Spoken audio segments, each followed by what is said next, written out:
Ukridian, saat ini saya sedang berada di Auditorium Kampus 1 Ukrida. Saat lagi kita akan menyaksikan kuliah umum psikologi dengan tema psikologi kesurupan. Selamat menyaksikan. Selamat pagi. Senang aku. Ya, saya mau memperkenalkan Saudara Siswanto.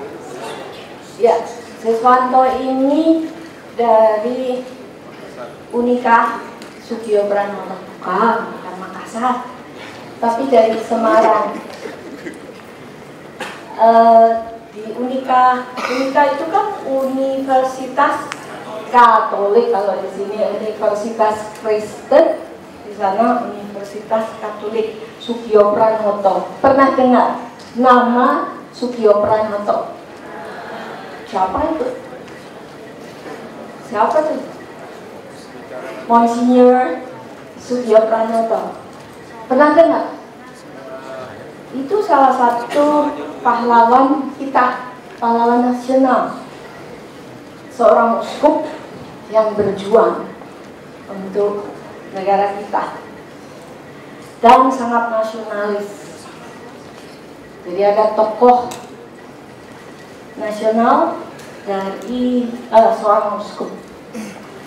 Nah, ini kembali ke cerita Pak Siswanto ini. Pak Siswanto ini dulu saya bimbing untuk tesisnya, benar. Tesisnya tentang apakah depresi itu dapat dikelola dengan penulisan ekspresif, benar nggak? Seingat saya seperti itu. Jadi kalau mau belajar tentang menulis ekspresif dan depresi, silakan berhubungan dengan Pak Siswanto. Emailnya ada ya. Bersediakah? Bersedia atau dihubungi ya. Manfaatkan itu. Salah satu kelebihan psikologi adalah membuat networking, membuat jejaring. Jadi mulailah dari sekarang. Kalau ada tokoh, hubungi untuk belajar. Wah, ini sudah ngantuk, nanti tak hipnos semua, malah tidur semua. Tapi nggak apa-apa. Saya justru kalau Anda tidur, itu nggak masalah. Kenapa? Karena ada yang disebut implicit memory.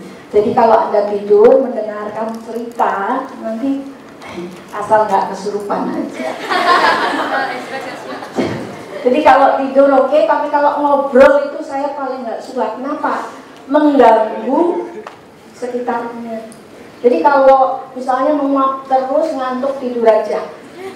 Bener loh, jangan offended ya Pak Siswanto kalau ada yang tidur. Karena itu tadi, daripada ngobrol, ambil tidur. Saya pernah kuliah juga, dan saya suruh mahasiswa tidur untuk mendengarkan cerita. Dan hasilnya bagus sekali. Eksperimen. Tapi nanti kalau di tempat Bu Olive kalian tidur semua, nanti dia terus bangun semua. Oke, sekian saja, saya tidak akan memperpanjang cerita.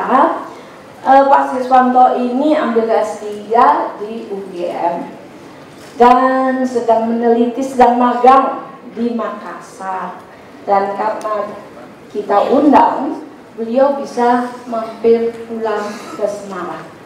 Nah, mari kita sambut Pak Siswanto. Yang memberi saya rekomendasi itu untuk S3 juga Prof Yu, karena dulu beliau membimbing saya. Kita tepuk tangan sama-sama buat Prof Yu yang masih semangat untuk membantu kita, begitu ya. Saya senang sekali bisa ketemu dengan adik-adik di sini. Ya, dulu saya kesini terakhir kalau tidak salah ikut seminar neuroscience. Sekarang saya bisa berdiri dengan adik-adik, senang kenalan dengan adik-adik. Jadi kalau memang nanti ada yang berminat melakukan penelitian, entah kaitannya dengan depresi atau menulis ekspresif atau menulis pengalaman emosional, atau berminat untuk meneliti tentang kesurupan yang di Jakarta, gitu ya, atau kalau di klinis sering disebut sebagai disosiasi, bisa kontak dengan saya. Nah, tentang psikologi kesurupan ini sebenarnya ceritanya cukup panjang.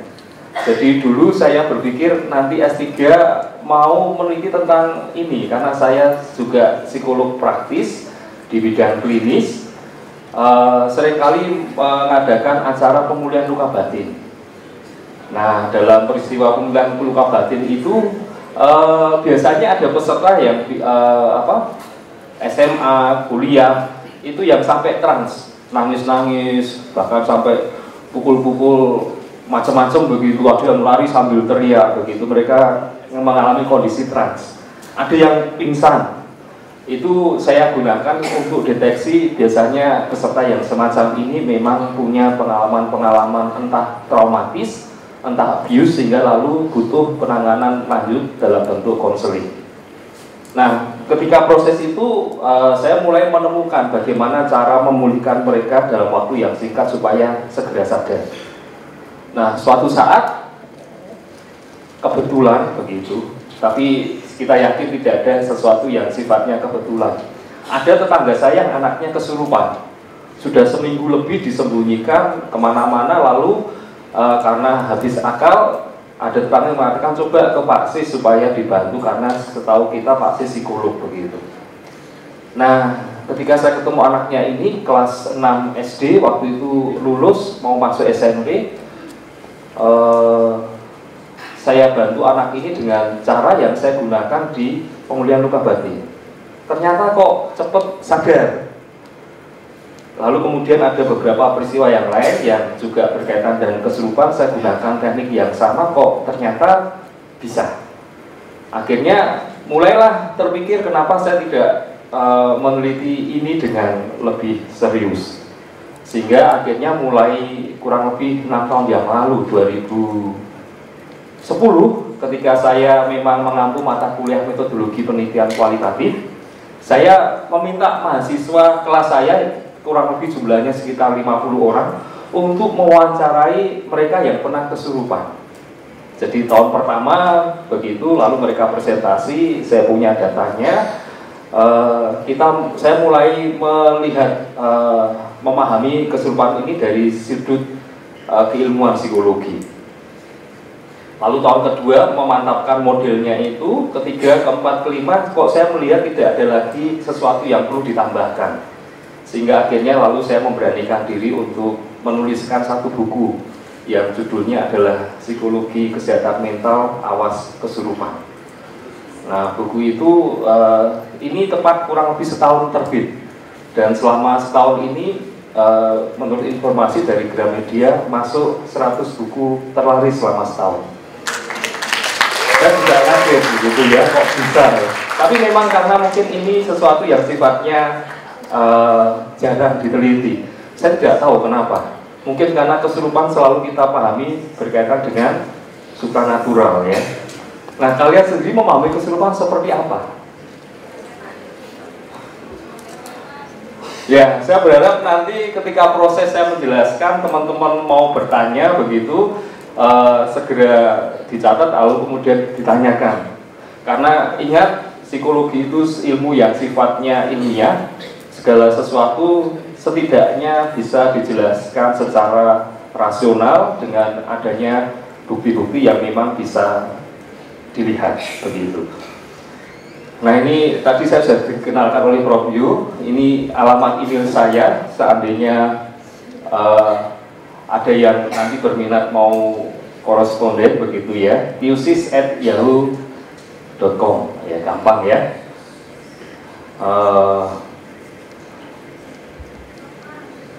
Ya, ini pekerjaan saya selama sebelum S3. Sempat ke Maluku Utara sekitar tahun 2002 sampai 2006. Di sana membantu menangani pemulihan trauma. Saya juga menggunakan teknik penyembuhan luka batin itu di sana. Kemudian di Aceh dan Nias waktu gempa dan tsunami itu saya juga gunakan teknik yang sama. Ternyata sangat menolong begitu. Ya. Itu yang lalu membuat saya di S3 ini betul-betul ingin mendalami ini lebih serius. Lalu kemudian ini minat saya, pembinaan dan pelatihan, agama dan psikologi. Sejak dulu saya senang untuk mengintegrasikan antara agama dengan psikologi, psikospiritual. Lalu kepribadian dan permasalahan sekitarnya, gangguan psikosomatik dan gangguan mental lainnya. Kalau di perusahaan, dulu ketemu Prof. Yo di Kaliurang itu Prof. Yo waktu itu kasih pelatihan apa dengan teman-teman, saya ditanya, loh kok di sini dengan teman-teman Indosat waktu itu Prof. Yo kasih pelatihan sudah lama Prof, sudah lama sekali ya. Itu teamwork dan leadership. Kalau sekarang banyak yang meminta kaitannya dengan budaya organisasi. Lalu penyembuhan luka batin, inner healing ya. Nah ini buku pertama dan kedua saya yang tahun 2007 itu kesehatan mental. Sebagian tesis saya masukkan ke sini yang di bab-bab akhir. Lalu yang kesehatan mental ini masuk di dikti, mendapatkan kaitannya dengan buku teks begitu. Lumayan waktu itu saya bisa pakai untuk rehab rumah. Lalu 2010 saya membuat buku grafologi. Jadi saya mengajar di Unika waktu itu tahun 2004 sampai 2010 tentang grafologi dengan pemahaman mahasiswa psikologi itu kan kasihan tidak boleh tes dan lain sebagainya. Lalu saya berpikir apa yang bisa digunakan mahasiswa untuk melakukan sesuatu tanpa melanggar kode etik. Nah grafologi itu kan tidak harus psikolog begitu. Ya, lumayan ada beberapa mahasiswa yang cerita masuk perusahaan lalu dites oleh yang punya, diminta kamu bisa apa. Karena mereka ikut mata kuliah ini, mereka mengatakan bisa grafologi begitu. Ketika dites lolos, jadi ternyata menolong. Ini 2010. Kemudian yang saya ceritakan tadi, buku saya yang baru tahun kemarin tentang kesehatan mental ini, yang berkaitan dengan kesurupan. Nah, ini mungkin akan menjadi semacam minat saya yang memang serius karena sudah saya gunakan untuk disertasi. Harapannya memang hasil disertasi ini pun nanti akan bisa dipublish dalam bentuk buku. Jadi pertama kita mungkin perlu membahas tentang tradisi gangguan mental dan kesehatan mental ya. Tapi sebelumnya saya ingin supaya teman-teman mulai membuka paradigma ya kaitannya dengan keilmuan. Pertanyaan saya sederhana buat adik-adik. Sebagai seorang calon sarjana psikologi, kalau kalian ditanya Tuhan itu ada atau tidak, jawabannya apa? Hah? Ada? Nggak ada? Siapa yang setuju ada? Angkat tangan. Wah, hampir semua karena di sini semuanya beragama begitu ya. Yang nggak angkat tangan berarti tidak setuju. Bahaya. Iya. Nah, kalau kalian mengatakan ada, saya mau mengatakan jawaban kalian itu ngawur.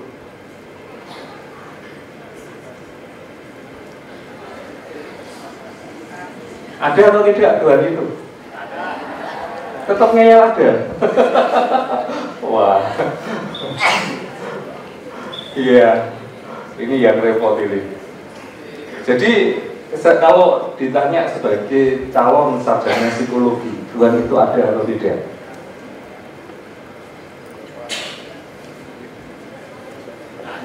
Nggak ada?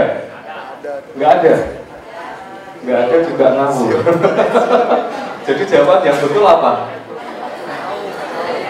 Antara ada dan tiada begitu. Jadi kalau itu jawabannya adalah sebagai seorang ilmuwan, mungkin jawaban yang paling tepat adalah tidak tahu. Kenapa tidak tahu? Karena konsep tentang Tuhan itu tidak bisa dibuktikan secara ilmiah. Meskipun tidak bisa dibuktikan secara ilmiah, bukan berarti Tuhan itu tidak ada. Tapi ilmu pengetahuan tidak sampai ke sana. Ya, tidak sampai untuk bisa membuktikan ada tidaknya Tuhan. Sehingga kalau ditanya, tidak tahu. Nah, dengan pemahaman semacam itu saya berharap kalian mulai memahami bahwa ilmu itu punya batas. Tapi bukan berarti ilmu itu tidak berguna. Ya, ilmu bukan berarti ilmu itu tidak berguna. Ada yang mengatakan filsafat itu ibu ilmu pengetahuan. Lalu agama, teologi itu bapaknya. Lalu ilmu pengetahuan itu sendiri adalah anaknya yang nakal. Karena seringkali protes dan lain sebagainya pendapat bapak dan ibunya yang mungkin tidak sesuai dengan fakta. Nah, saya berharap ketika kita nanti melihat, mencoba untuk memahami tentang psikologi kesurupan juga mulai berpikir ya berdasarkan keilmuan. Salah satu ciri ilmuwan yang yang dimunculkan adalah bukan sekedar sikap ilmiah tetapi skeptis. Skeptis. Tahu skeptis ya? Apa itu skeptis? Apa? Skeptis itu adalah satu sikap mental di mana kita tidak mudah percaya kalau tidak ada bukti nyatanya. Makanya seringkali saya sangat suka kalau di kitab suci itu ada rasul namanya Rasul Thomas. Ketika teman-teman mengatakan, saya melihat Yesus sudah bangkit. Lalu Thomas mengatakan apa? Kalau saya tidak memasukkan tangan saya ke lambungnya, rusuknya itu yang bekas tombak, lalu mencocokkan jari tangan saya ke bekas lubang paku di tangan dan kakinya, saya tidak percaya. Nah, ini kan seringkali dikhotbahkan oleh Bapak Pendeta maupun Romo misalnya itu sebagai sesuatu yang negatif. Tapi sebagai seorang ilmuwan, saya melihat inilah sikap yang harus kita pegang. Ya, sikap seperti Rasul Thomas ini. Ya, sikap skeptis. Toh, akhirnya kita juga melihat dalam kitab suci Tuhan berkenan untuk menunjukkan dirinya ke Thomas. Jadi di situ saya belajar ilmuwan, kalau memang dia betul-betul setia dengan ilmunya, mencari kebenaran lewat ilmunya, dan dengan rendah hati, Tuhan pun akan berkenan untuk ditemui lewat keilmuannya. Jadi jangan ragu-ragu untuk punya sikap skeptis. Bertanyalah untuk segala sesuatu, carilah bukti datanya, ya, dan temuilah kebenaranmu sendiri. Jangan mudah percaya pada apa yang dikatakan orang lain. Jadi kalau nanti dalam prosesnya kalian tidak percaya dengan saya, boleh, karena itu ilmuwan begitu. Kalau merasa tertantang, teliti sendiri, begitu ya. Itu yang saya harapkan. Nah, kita mulai coba sekarang masuk ke bagaimana sejarah kesurupan itu dalam tradisi gangguan mental, ya. Jadi dari dulu sampai sekarang memang persoalan kesurupan itu sifatnya membingungkan di kalangan masyarakat awam, dan bukan hanya terjadi di ranah kita Indonesia, di seluruh dunia. Ini universal sekali, ya.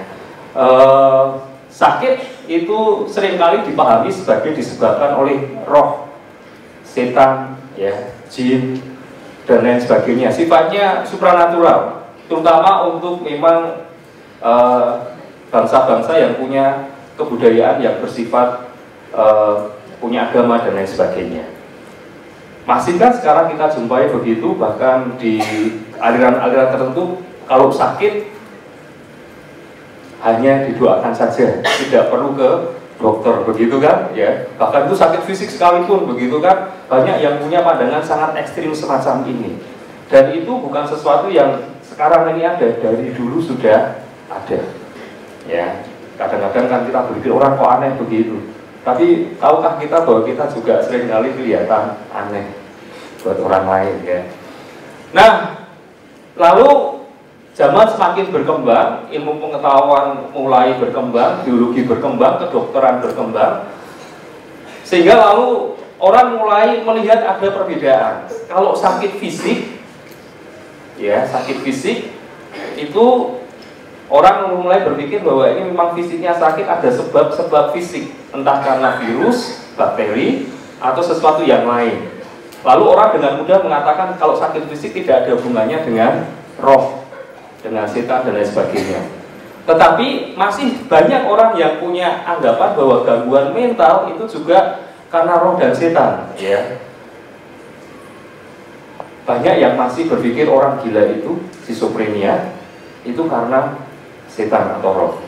Saya banyak sekali menjumpai pasien-pasien semacam ini jadi terlambat penanganannya karena keluarga lebih pilih datang ke dukun, datang ke pendeta, datang ke ustadz untuk supaya si sakit ini disembuhkan. Lalu akhirnya jadi terlambat karena orang-orang semacam ini mengatakan betul ini kerasukan, misalnya begitu. Ya. Nah, dalam dunia ilmiah kita sendiri, sekarang kita bisa melihat schizophrenia itu sebagai betul gangguan mental. Tapi yang menjadi persoalan adalah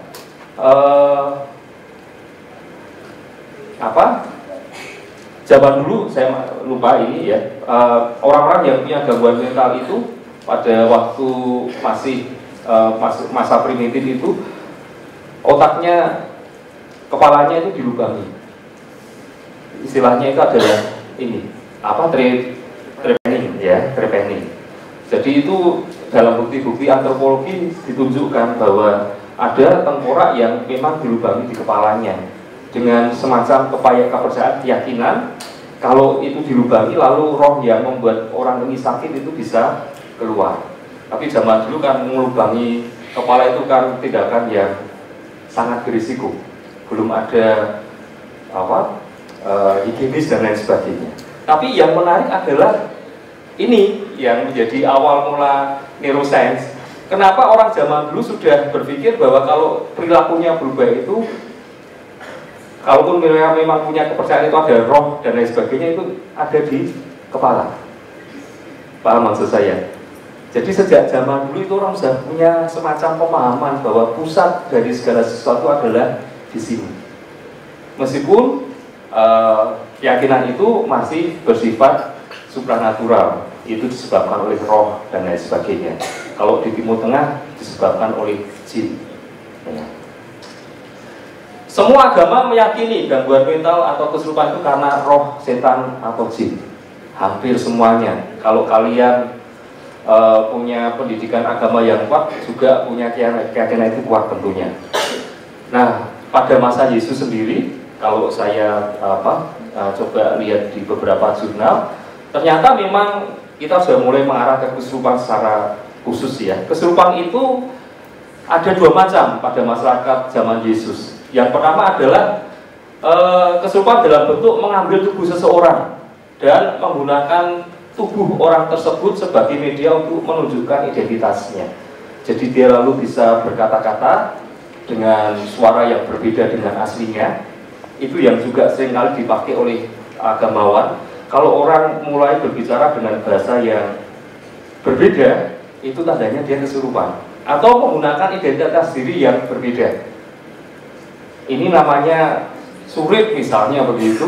Kok ketika kesurupan jadi kakek-kakek atau bahkan mungkin jadi anak kecil. Nah ini tentunya ada sesuatu yang lain yang masuk. Itu pemahaman kesurupan yang pertama, yang mungkin masih seringkali kita pahami sekarang ini sebagai betul-betul kesurupan begitu atau kerasukan. Lalu yang kedua, muncul dalam gejala rupa-rupa penyakit dan penderitaan ya, seperti misalnya kelumpuhan dan lain sebagainya. Jadi orang lumpuh, orang buta itu juga pada zaman Yesus dianggap sebagai kerasukan. Buat saya menarik kalau kita bicara tentang lumpuh, buta, ya, dicubit tidak sakit. Itu dalam dunia klinis kita kenal sebagai gangguan somatofum, ya, somatofum disorder. Coba kalian nanti baca di DSM atau di buku-buku psikologi yang normal. Jadi buta, lumpuh itu tidak selalu sebabnya organik, ya, tetapi bisa juga karena sebabnya psikis. Nah ternyata memang jauh sebelumnya pada zaman Yesus orang juga punya keyakinan semacam itu. Nah, saya belajar bahwa ternyata somatofum disosiasi yang merupakan induk dari kesurupan ini dan PTSD itu memang dari dulu merupakan satu kesatuan. Ya, zaman dulu dikenal ini sebagai histeria. Histeria itu. Nah, pada waktu itu tadi saya mengatakan kegilaan juga masih disamakan dengan kesurupan. Sekarang orang mulai bisa melihat perbedaannya. Sehingga lalu orang seringkali ini pertanyaannya adalah apa kesurupan yang sebabnya memang itu betul psikologis dan apa kesurupan yang karena roh. Seringkali kan begitu. Kalau kalian lihat di buku-buku yang sifatnya rohani, dikatakan membedakan kesurupan karena roh dengan kesurupan karena gangguan jiwa. Ya, jadi masih di tempat kita itu kuat sekali dikotominya, pembedaannya. Oh, ini kesurupan karena roh, ini kesurupan karena gangguan jiwa. Nah, coba nanti dalam prosesnya saya ingin kalian mulai berpikir keras apakah memang seperti itu atau sebenarnya ini merupakan sesuatu yang sifatnya sama, tidak perlu dibedakan. Jadi kalau kita belajar dari sejarahnya, saya mendapatkannya di Barat, ya karena memang Barat itu sangat kuat literaturnya. Tradisi gangguan mental dan kesurupan ini awal mula sekali yang betul-betul jelas cerita tentang kesurupan itu adalah ini seorang rohaniwan namanya Johann Joseph Gassner. Itu hidup di abad ke-18 dan awal abad ke-19, ya. Awal abad 18 sampai akhir abad 18, sorry ya, ini 1700. Ini seorang rohaniwan Katolik yang mengembangkan suatu bentuk pengusiran setan. Dia menyebut istilahnya dengan istilah eksorsisme.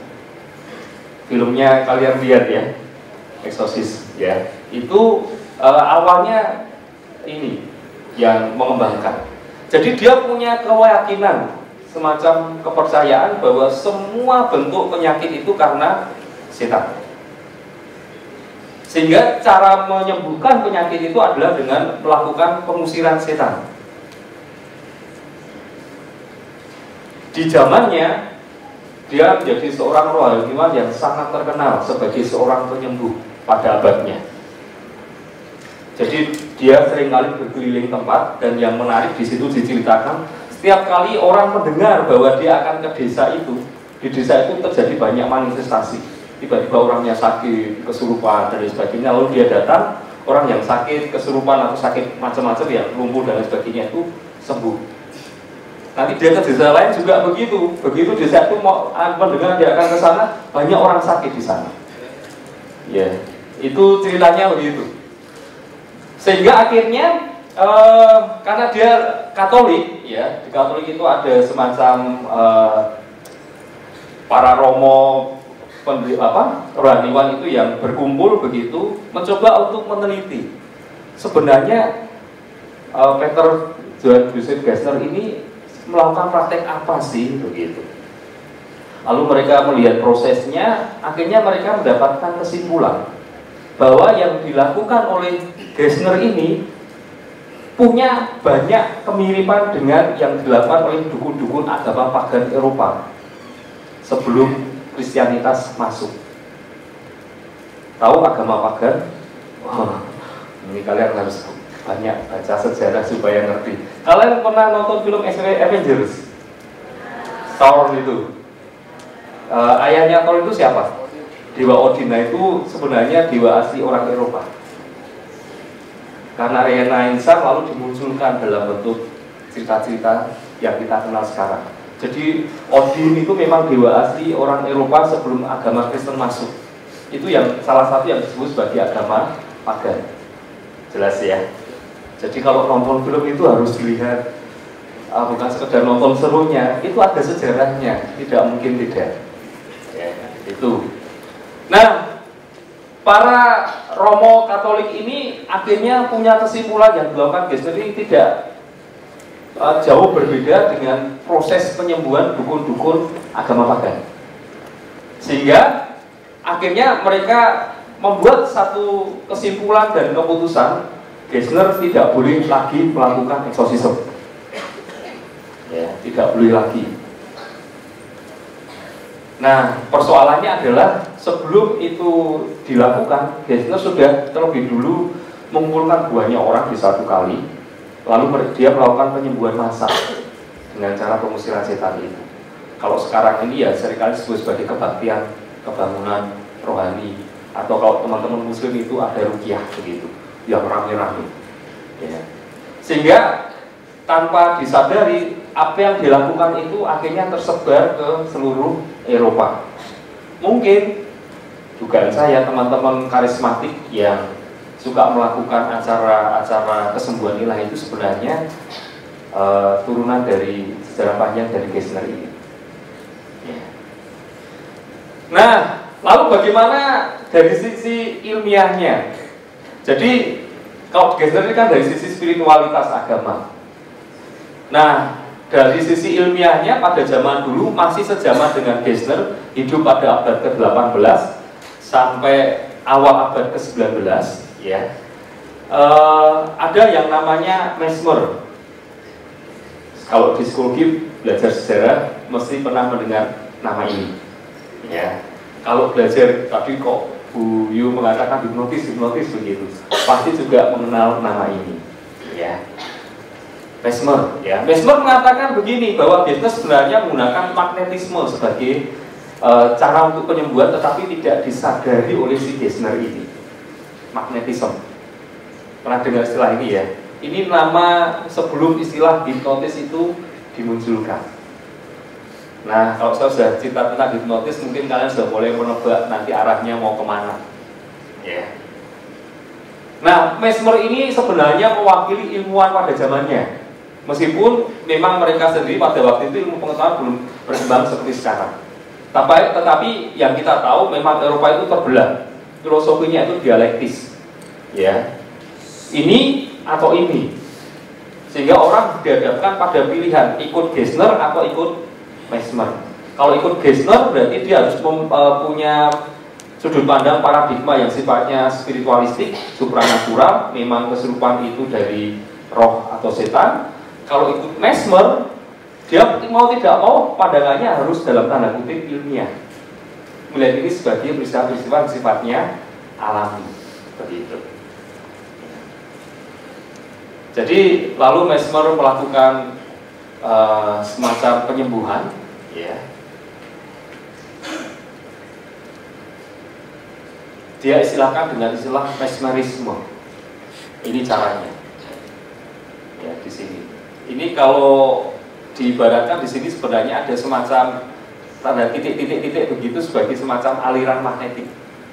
Tapi yang menarik kalau kalian tadi perhatikan gambarnya itu selalu subjeknya adalah perempuan, ya, yang memang sering mengalami sakit-sakit begitu biasanya siapa? Perempuan, ya kan? Ya. Jadi menarik, literatur lukisan juga menolong kita untuk memahami bahwa memang ini sifatnya dari dulu kebanyakan yang mengalami perempuan. Ada yang pernah kesurupan di sini?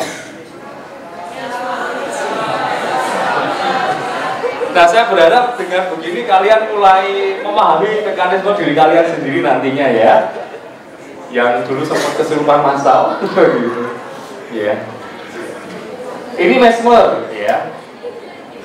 Lalu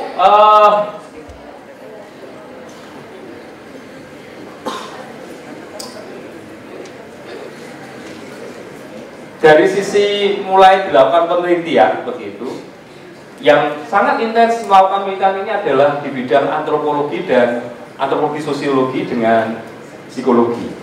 Sehingga lalu kalau saya baca di literatur, kesurupan itu dibagi menjadi 4 jenis. Yang pertama adalah ini, keadaan trans karena ritual. Itu biasanya terjadi dalam ritual agama, entah kepercayaan atau agama. Kalau kepercayaan misalnya begitu, di situ memang ada dukun yang sengaja membuat dirinya menjadi kesurupan. Ya, kalau di agama Kristen misalnya karismatik, ya di depan itu tiba-tiba ada proses penyembahan begitu, dia mulai misalnya begitu, dia menjadikan dirinya mengalami trans, kesurupan. Itu jenis yang pertama ini. Bahkan proses penyembuhannya dia menyembuhkan orang ketika dia mengalami trans juga. Nah, ini dari sisi apakah orang semacam ini normal atau tidak, masih dianggap normal. Karena meskipun dia mengalami trans, itu betul-betul trans yang dikendaki. Dia bisa kontrol kapan waktunya dia selesai dan berhenti, dia bisa mengendalikannya. Sehingga memang tidak ada gejala-gejala patologis di situ. Ini jenis yang pertama. Ya. Lalu yang kedua, fenomena sugestibilitas. Yang dimaksud dengan fenomena sugestibilitas adalah jenis kesurupan di mana orang mengalami trans, bahkan mungkin dia mulai merasakan adanya kekuatan yang lain. Kalau di agama Kristen mungkin yang teman-teman kasih mengatakan Roh Kudus misalnya begitu, ya. Sehingga lalu di situ dimungkinkan terjadinya perubahan-perubahan, bahkan perubahan-perubahan ketubuhan. Yang buta melihat, yang lumpuh berjalan dan lain sebagainya itu, ya. Itu yang dimaksud dengan fenomena sugestibilitas. Di luar itu mungkin orangnya masih dalam kondisi biasa, tapi pada proses itu dia bisa merasakan, ya, tapi dia mulai agak kurang bisa mengontrol dirinya. Jadi seolah-olah lepas. Sering kita jumpai orang yang lalu ketika trans bicara nggak bisa berhenti. Saya mau berhenti tapi saya tidak bisa. Dia sadar dia mau berhenti, tetapi dia tidak bisa. Masih sifatnya sudah mulai uncontrol. Tetapi karena ini terjadi dalam ritual agama, itu masih dianggap sebagai normal waktu itu, ya, oleh kalangan antropologi sosiologi. Kalau di ruqyah juga begitu, teman-teman yang muslim mungkin pernah mempelajari ini, lalu membacakan itu ayat-ayat tertentu, lalu seolah terjadi sesuatu. Misalnya ada yang mulai tangannya begini, ya, itu katatonik sebenarnya, ya. Di agama Kristen juga begitu kan, ibadah waktu yang karismatik terutama penyembahan begitu bisa begini sendiri begitu, ya. Itu tidak bisa dikontrol. Setelah itu rasanya enak sekali, rasanya lepas, ya, ada damai begitu, ya. Nah itu yang dimaksud fenomena sugestibilitas. Itu fenomena sugestibilitas. Nah, dua ini seringkali dipelajari, diteliti dalam bidang antropologi sosiologi. Nah, psikologi sendiri mempelajari dua yang di bawah ini, fenomena disosiatif. Jadi melihat kesurupan itu sebagai memang semacam suatu perubahan perilaku, bahkan kepribadian, di mana terjadinya ya ketika dia mengalami kesurupan. Setelah dia lepas dari kesurupannya itu, dia seperti biasa kembali. Tidak ada gejala psikopatologis secara umum dikatakan begitu. Ini yang sebenarnya saya mau teliti lebih lanjut, apakah betul-betul tidak ada psikopatologisnya. Tapi secara umum dianggap orangnya berfungsi kembali secara normal. Nah yang terakhir adalah kesurupan delusional. Ini biasanya kesurupan yang terjadi pada orang-orang yang memang punya gangguan mental. Schizophrenia dengan gangguan kesurupan, gejalanya ada. Depresi, saya beberapa kali temui mereka yang depresi, lalu salah satu gejalanya adalah kesurupan dan lain sebagainya.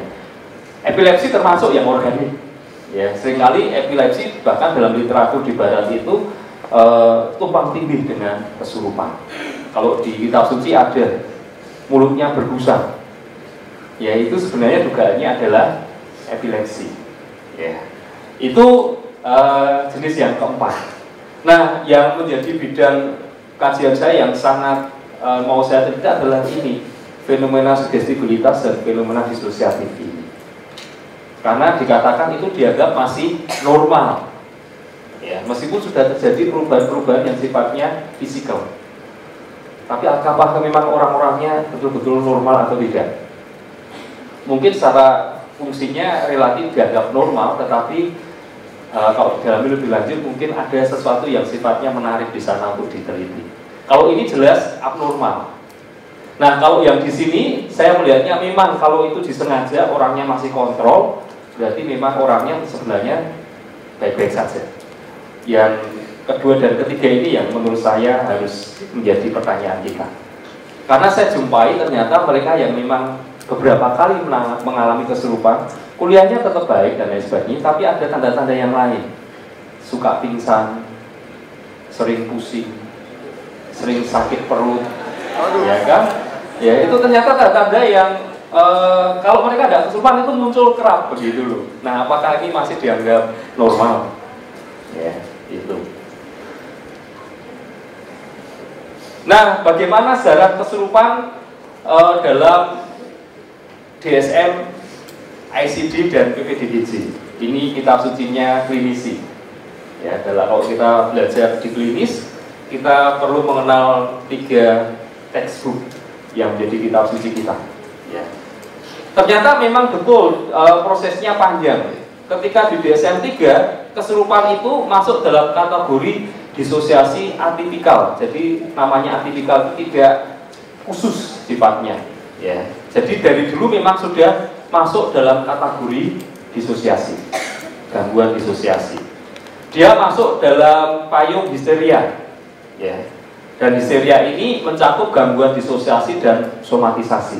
Nanti saya ceritakan bahwa ternyata sejak awal memang sebelum istilah kesurupan itu muncul secara kuat tajam, sudah dikenal istilah histeria. Tahu apa arti dari akar kata dari histeria? Uterus. Ya, kalian pintar-pintar ternyata. Ya, uterus. Karena waktu itu ada semacam anggapan bahwa karena ini yang banyak mengalami adalah perempuan, banyak yang mengalami perempuan itu disebabkan karena persoalan kayak kalau Freud mengatakan seksual yang berakar pada persoalan rahim, sehingga lalu muncullah istilah histeria ini dengan berbagai macam variannya, macam-macam gejalanya begitu. Kesurupan termasuk salah satu, somatofom yang lainnya, ya, somatisasi. Lalu DSM 3 yang direvisi itu melihat kesurupan itu masuk ke dalam kategori gangguan disosiasi yang tidak terspesifikasi. Hampir mirip dengan ini, tetapi penggolongannya menjadi ini didinos, ya, disorder not otherwise specified. Masuk ke sana, bukan atipikal lagi, tetapi masuk ke sini. Jadi gangguan disosiasi yang tidak terspesifikasi. Lalu di DSM 4 mulailah muncul istilah gangguan trans dan kesurupan sebagai bagian dari gangguan disosiasi. Jadi ada semacam penamaan yang sifatnya lebih tajam lagi. Ya, ini masuk dalam subkategori baru dalam kategori gangguan neurotik berhubungan dengan stres dan somatofobia. Ya, itu ada kaitannya. Kemudian yang terbaru DSM 5 yang kita pakai sekarang itu kesurupan ternyata sekarang ini disatukan. Kalau di DSM 4 itu masih berbeda dengan multiple personality disorder. Ada multiple personality disorder, ada gangguan trans dan kesurupan itu sendiri. Ya, di DSM 5 ini disatukan. Jadi orang yang punya kepribadian majemuk, yang kalian sering mungkin sebut sebagai kepribadian ganda itu loh, ya, itu sebenarnya istilah Barat. Karena Barat budayanya sifatnya individual. Kalau orang berperilaku lain, punya kepribadian lain, itu dianggap dari pecahan dirinya. Makanya disebut sebagai kepribadian multiple. Ya. Kenapa saya tidak menggunakan istilah ganda? Karena ganda itu artinya 2. Padahal orang semacam ini bisa jadi 3, 4, bahkan bisa jadi 16 sibling itu. Ya, jadi mungkin lebih tepat istilahnya adalah multiple, kepribadian majemuk. Nah, di negara-negara timur, ya, itu lalu perilaku yang berubah, pribadi yang berbeda itu kita anggap sebagai sesuatu dari luar yang kita sebut sebagai kesurupan itu. Sehingga akhirnya dari dalam DSM 5 berdasarkan berbagai pertimbangan, kesurupan dan kepribadian majemuk ini disatukan kembali menjadi ini, dissociative identity disorder, atau sekarang ini dikenal istilah DID.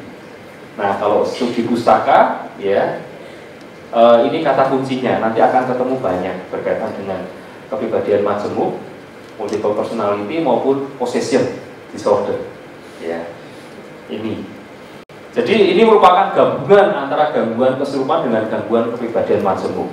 Masih ada namanya ini baru ya, berbagai macam pertentangan dan lain sebagainya. Saya sendiri tertarik untuk melihat apakah memang betul-betul ini sama atau tidak. Ya. Ini sejarah dari DSM. Lalu di ICD 10 yang terbaru masih, karena memang DSM 4 waktu itu mengacu ke sini, kesurupan itu dianggap sebagai gangguan trans dan kesurupan. Ini masih berlaku di dunia medis, ya. Jadi ini merupakan memang gangguan neurotik yang berhubungan dengan stres dan somatofobia.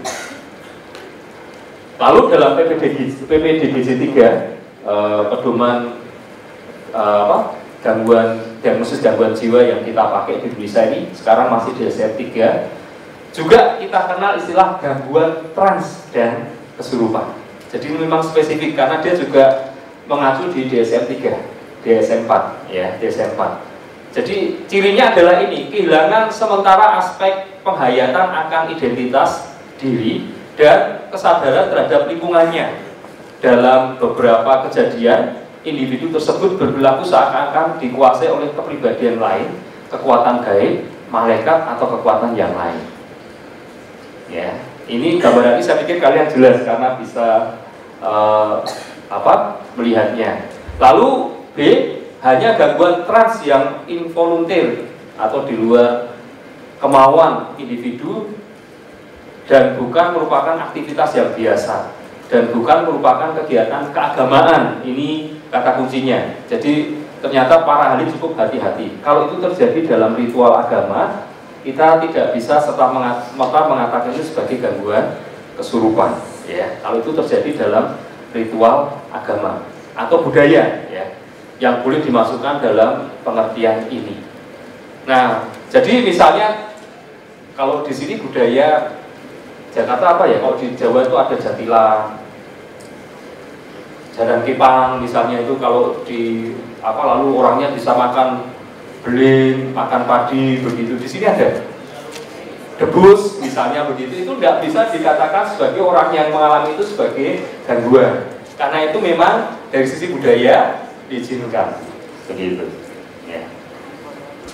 Kemudian tidak ada pengaruh atau penyebab organik. Misalnya epilepsi, lobus temporalis, ya, kemudian cedera kepala atau keracunan, ya, dan bukan bagian dari gangguan jiwa tertentu. Itu baru bisa masuk ke dalam gangguan trans dan kesurupan. Tapi kalau dia schizophrenia, ya gangguannya tetap disebut sebagai schizophrenia, bukan gangguan trans dan kesurupan. Ini dari PPDGJ. Nah, sebelum saya masuk ke sini, tadi saya punya cuplikan filmnya siswa yang mengalami kesulitan. Ya, saya coba lihat.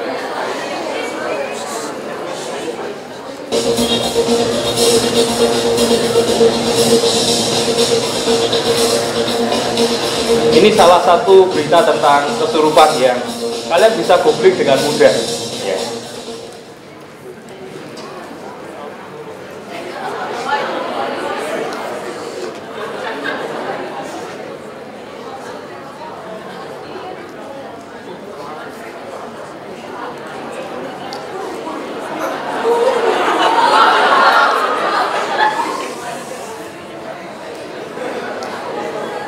Seluruh siswa yang kesurupan teriak-teriak histeris dan ronta-ronta.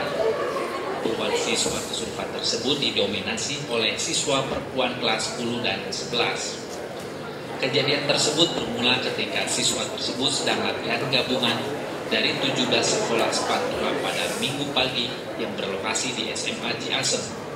Awalnya hanya 4 siswa dari sekolah SMA Negeri Patok Besi mengalami kesurupan. Perhatikan narasinya. Siswa tersebut bisa diatasi. Kemudian pada Senin paginya siswa yang kesurupan tersebut masuk sekolah, tiba-tiba kesurupan kembali terjadi dan akhirnya merembet kepada siswa lainnya.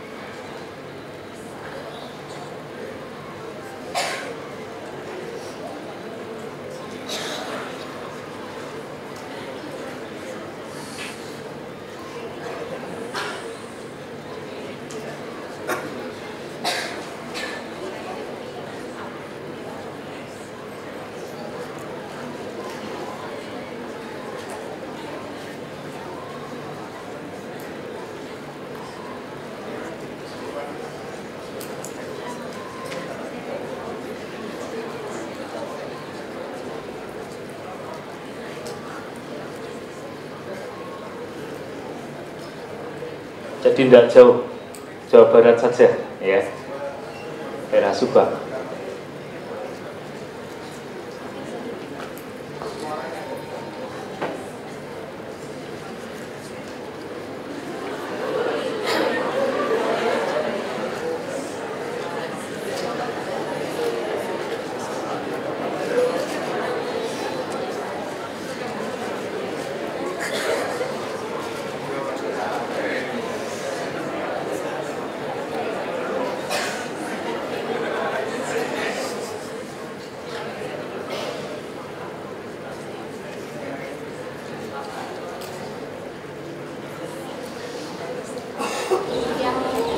Untuk alat patok Akibat kejadian kesurupan massal tersebut, pihak sekolah kewalahan dan langsung meminta bantuan ustadz setempat untuk menyembuhkan siswa yang kesurupan. Rupanya ustadz tersebut juga kewalahan karena jumlah siswa yang kesurupan itu semakin banyak yang berjatuhan pingsan dan kemudian kesurupan. Bahkan sejumlah siswa yang tadinya sudah tidak kesurupan lagi kini menjadi kesurupan kembali. Untuk mengantisipasi kesurupan tidak meluas, pihak sekolah tidak bisa banyak berbuat.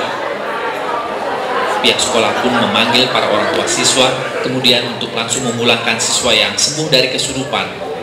Sementara siswa lainnya oleh pihak sekolah pun juga diliburkan. Dari Subang, Agus Metro Hidayat, tvberita.com.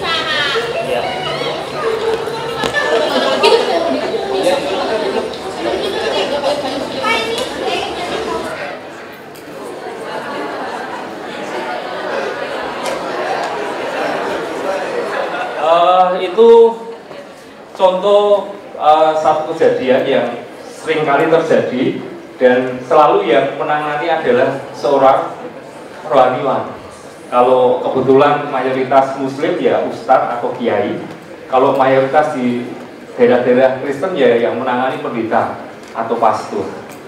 Saya punya kerinduan, yang menangani itu mestinya kita, ya, mestinya menangani itu kita, bukan mereka. Tapi kita perlu tahu bagaimana caranya.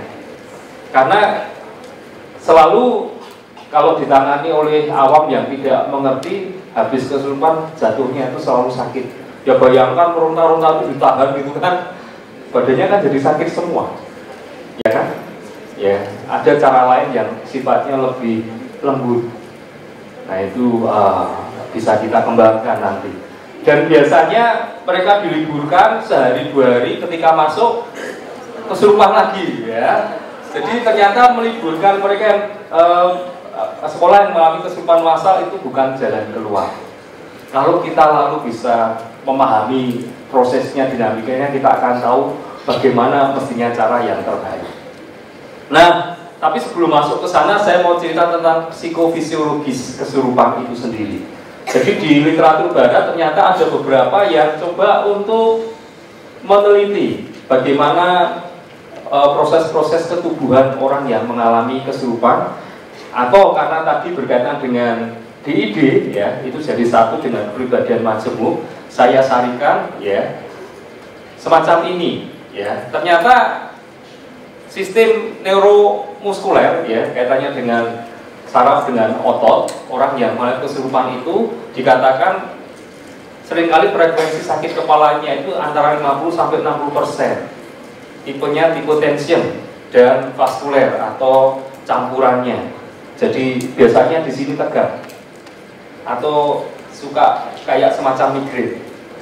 Nah itu mereka yang mengalami kesurupan atau kepribadian majemuk atau DID seringkali separuh kurang lebih mengalami gejala gampang sakit kepala, ya.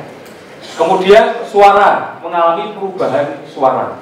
Ini yang dalam di dunia agama memang lalu diyakini sebagai kesurupan. Kemudian mengalami gejala konversi, ya, kalau ini istilah medis, psikologis, psikiatris. Jadi bisa mengalami kebutaan, tuli, ya, aponia, kemudian mati rasa, dicubit, ditusuk tidak apa-apa. Debus kan begitu.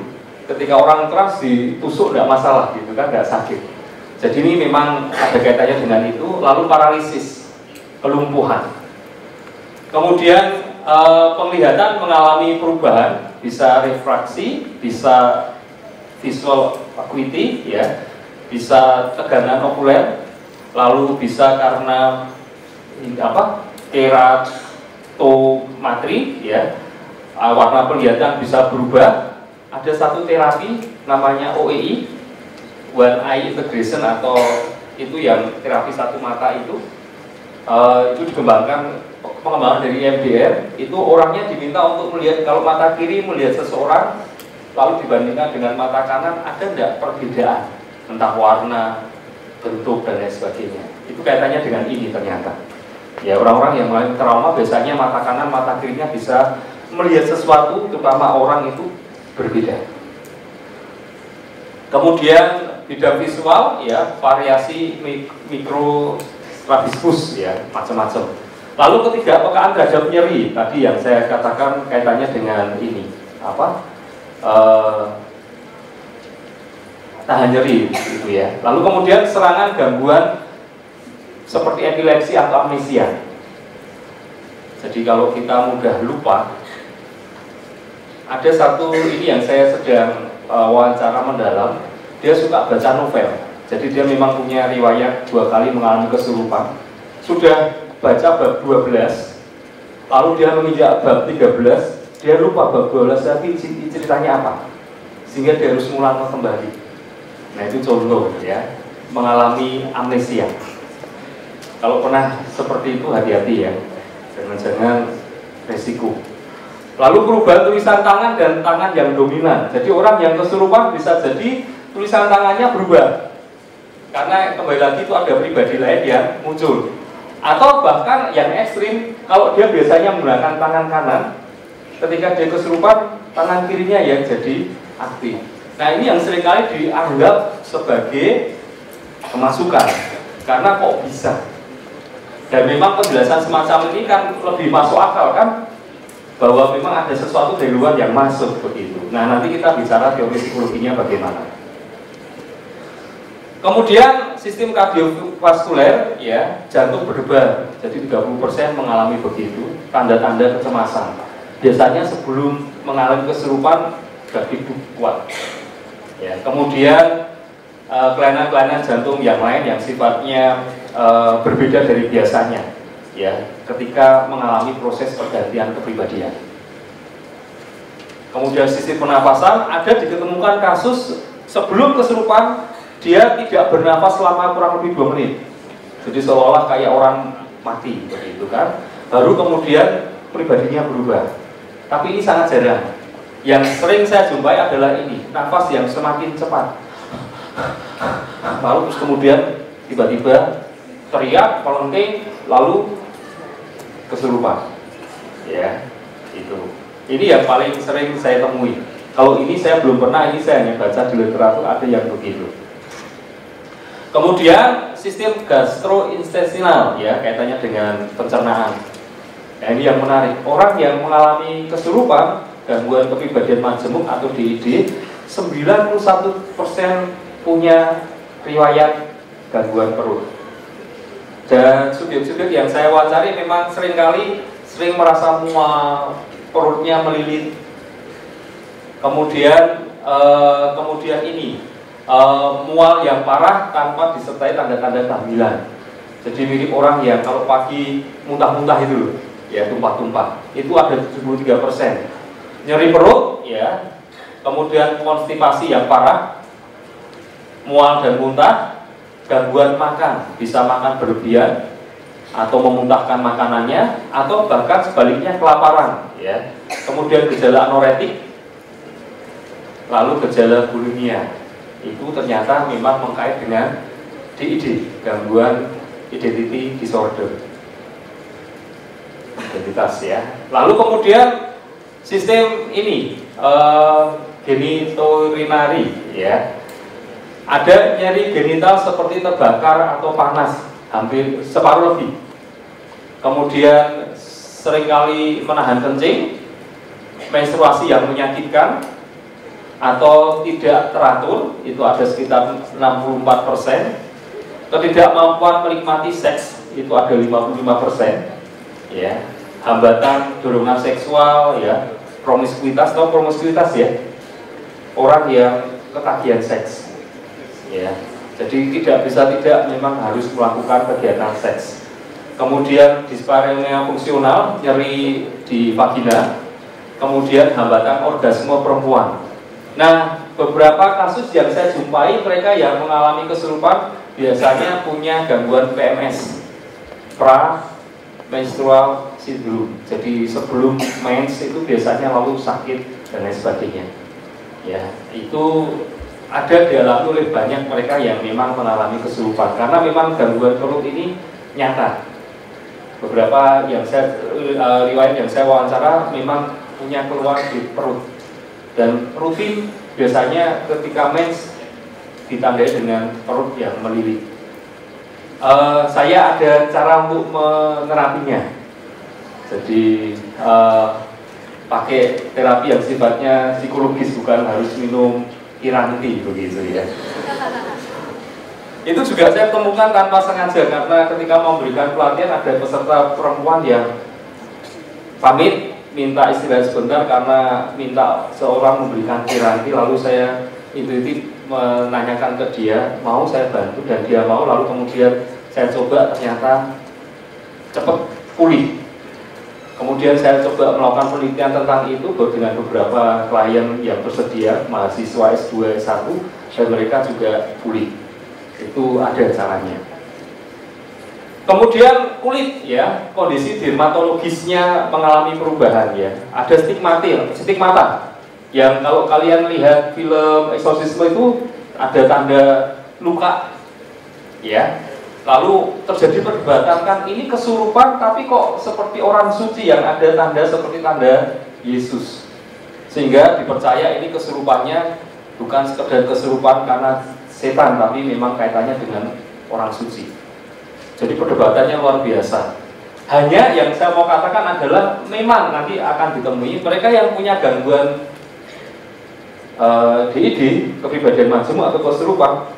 Mereka itu tahan nyeri, tadi sudah muncul, ya, dan seringkali melakukan mutilasi diri. Jadi suka melukai diri sendiri, bahkan memotong bagian tubuh tertentu tanpa dia sadari. Ya, sehingga bisa jadi tanda-tanda stigmata itu sebenarnya memang terjadi dibuat sendiri tanpa dia mengalami sakit. Itu. Kemudian perbedaan respon galvanik kulit. Jadi bisa jadi ketika dia normalnya dia suka berkeringat, tapi ketika kesurupan bahkan sebaliknya tidak. Normalnya suhunya biasa, ketika kesurupan suhunya lebih panas, atau sebaliknya. Ya, itu bisa terjadi begitu. Kemudian ini tadi saya katakan mutilasi diri. Itu terjadi sekitar 35 sampai 39% pasien yang mengalami gangguan kepribadian majemuk. Jadi cukup tinggi kan kejadiannya, ya. Kemudian biasanya tidak merasa sakit atau nyeri pada waktu melakukan itu. Nah, ini antara lain memotong diri sendiri. Biasanya bagian-bagian yang menonjol yang dipotong. Ya.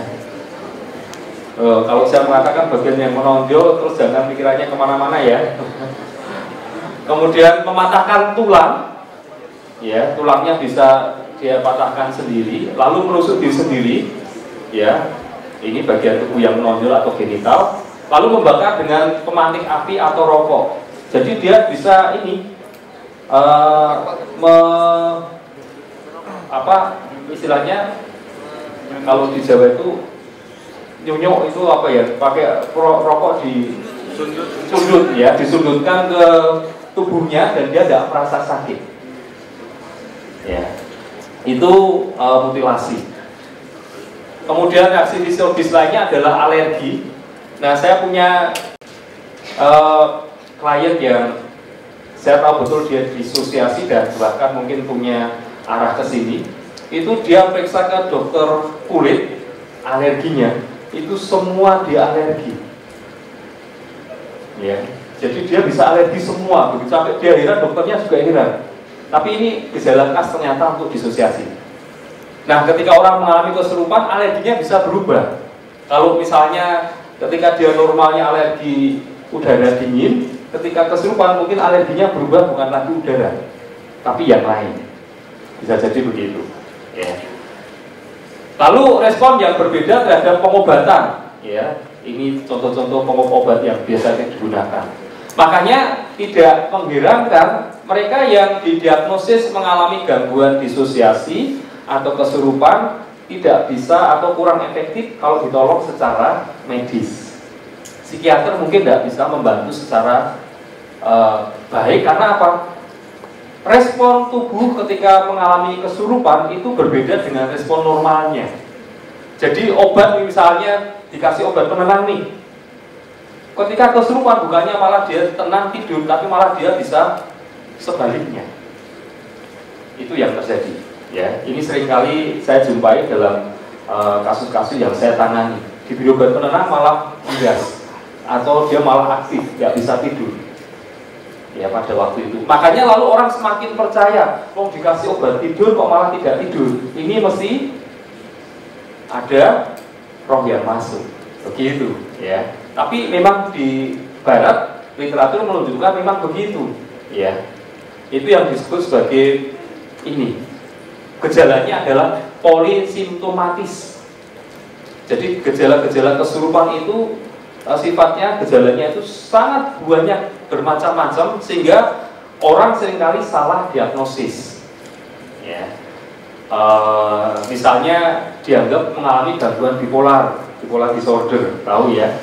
Jadi sebentar dia sedih, tiba-tiba lalu jadi semangat. Ini nangis, tiba-tiba lalu nanti tertawa, begitu. Ya.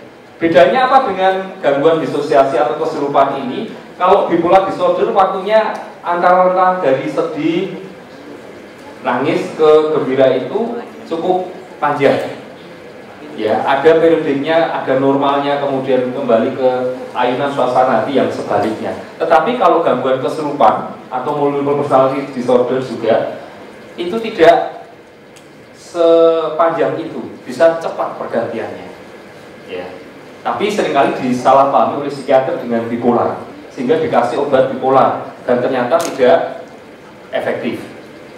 Kemudian juga disalahpahami dengan gangguan skizofrenia.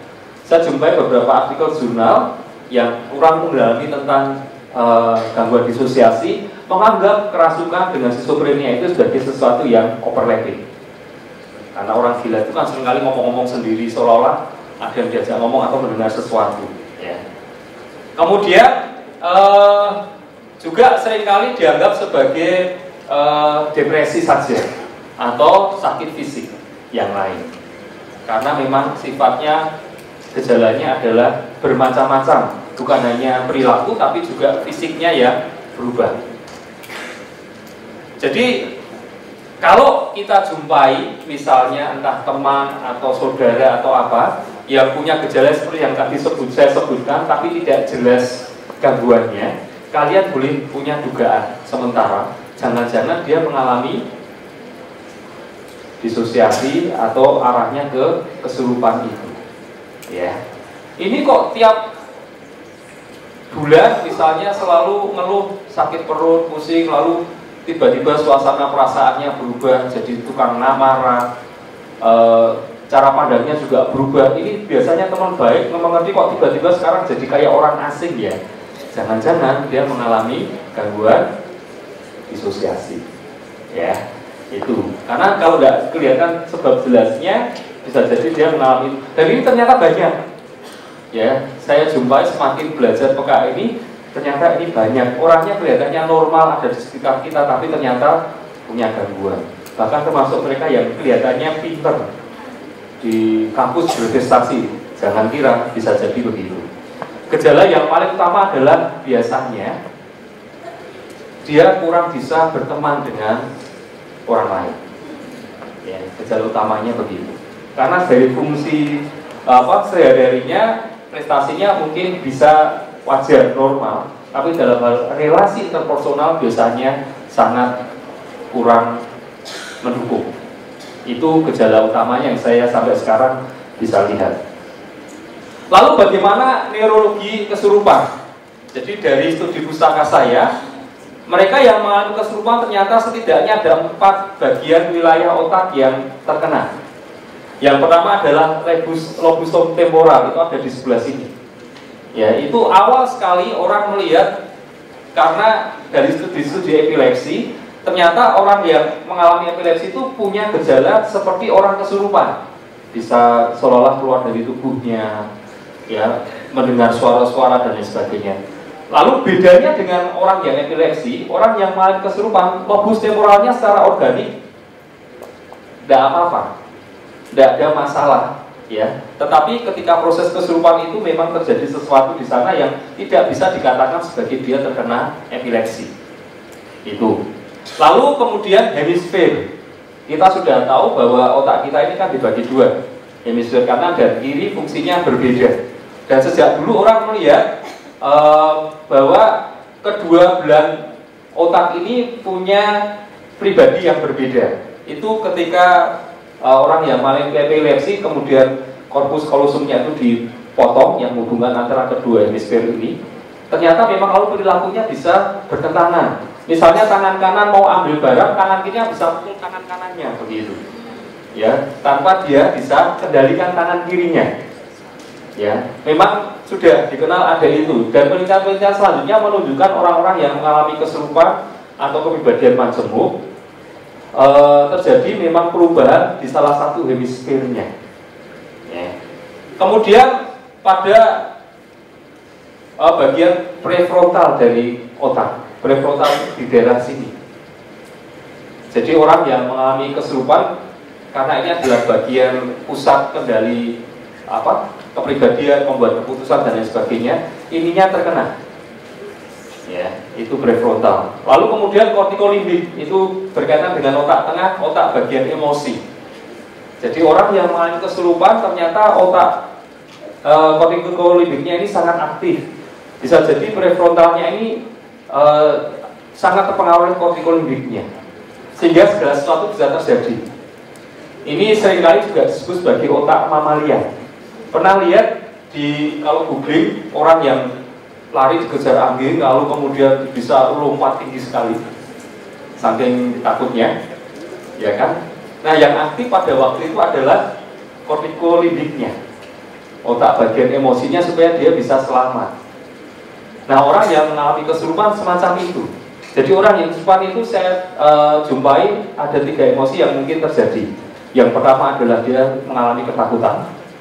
Yang kedua kalau dia mengalami kemarahan, dan yang ketiga adalah kalau dia mengalami kesedihan.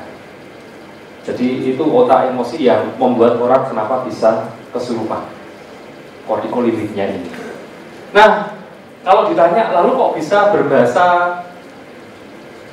yang lain? Ini satu klien saya di Makassar itu dia bisa berbahasa Belanda. Jadi kalau ibunya sampai kaget, dia ngomong bahasa Belanda. Nah, saya punya keyakinan itu bukan terjadi karena lalu orang Belanda masuk, meskipun ustadz, kemudian orang pintar yang bicara bahwa dia memang istilahnya di sana itu ketempelan orang Belanda, begitu kan? Saya tanya, ada nggak dalam keluargamu yang bisa berbahasa Belanda? Dia mengatakan, oh iya, kakek. Kakek itu zaman dulu karena dia Andi itu kalau orang Makassar itu bangsawan. Kakeknya sekolahnya di sekolah Belanda, dia biasa berbahasa Belanda, dan sering ketika dia masih sangat kecil dia sering pergi dengan kakeknya. Pernah mendengar kakek ngomong bahasa Belanda, dia mengatakan, seingat saya pernah ketika dia marahin sopirnya. Tapi saya yakin mungkin kakeknya juga beberapa kali ngomong bahasa Belanda ketika dia masih sangat kecil, ya. Dan itu memang dia tidak gunakan, cuman penelitian menunjukkan bahwa di otak kita itu ada bagian namanya hipokampus yang merekam semuanya sangat kuat, bahkan meskipun hanya sekali dikatakan itu masuk. Nah, ketika orang kesurupan itu yang keluar, yaitu yang keluar.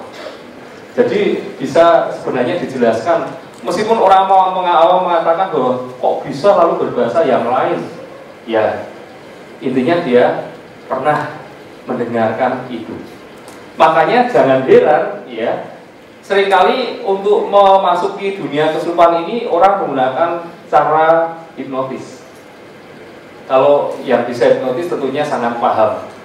Ketika orang bisa hipnotis, dia diminta ngomong bahasa Jepang, dia bisa ngomong bahasa Jepang selama dia pernah mendengar ya orang atau melihat film yang berbahasa Jepang. Itu contoh ya.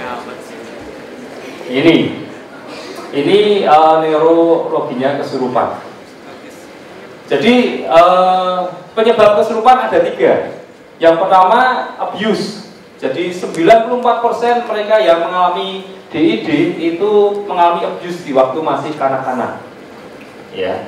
Bisa physical abuse, bisa sexual abuse. Kekerasan fisik yang luar biasa atau terjadi terus-menerus, ya. Itu di barat menunjukkan mereka yang mengalami gangguan kepribadian majemuk atau kesurupan itu mengalami abuse. Kemudian yang kedua penjelasannya adalah model sosiokognitif. Dikatakan orang yang mengalami kesurupan itu menggunakan kesurupan itu sebagai sarana yang sah untuk memahami atau mengekspresikan ya kegagalan dan frustasi. Jadi supaya lalu bisa keluar dari sana. Contohnya, misalnya saya menangani di Semarang itu satu anak laki-laki SMA, mestinya sudah SMA begitu, tapi karena dia olahragawan, gejalanya adalah saya diminta oleh tantenya karena anak ini sudah 2 minggu kesurupan. Tiap kali menjelang maghrib, begitu mendengar suara adzan, dia langsung teriak panas, wah, begitu, ya.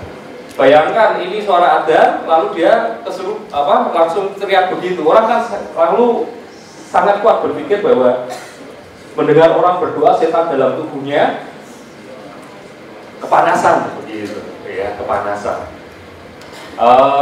Keluarganya Kristen sebenarnya, itu ya buat saya menarik ya. Keluarganya Kristen, ayahnya itu Kristen karismatik. Ayahnya waktu mudanya jadi tim pendoa buat pendetanya juga untuk nangani kasus-kasus kesurupan. Jadi ayahnya itu udah habis pikir, saya dulu waktu masih muda itu membantu pendeta untuk jadi tim pendoa, kok sekarang anak saya yang kesurupan.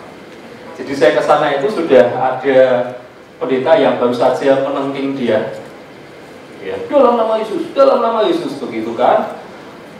Lalu pulang. Jadi saya datang pas pendeta ini pulang sambil dia mengatakan, Pak, ini setannya sangat kuat.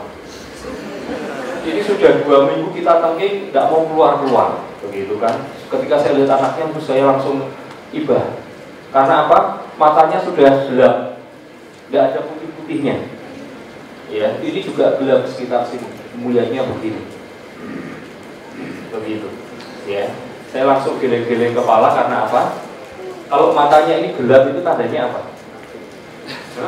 Ngantuk, udah ada putihnya kok. Merah, hampir kayak jadi gelap begitu, sangat merah. Apa? Pembuluh darah di matanya pecah. Ya, saya langsung minta orang tuanya untuk segera bawa ini ke dokter mata.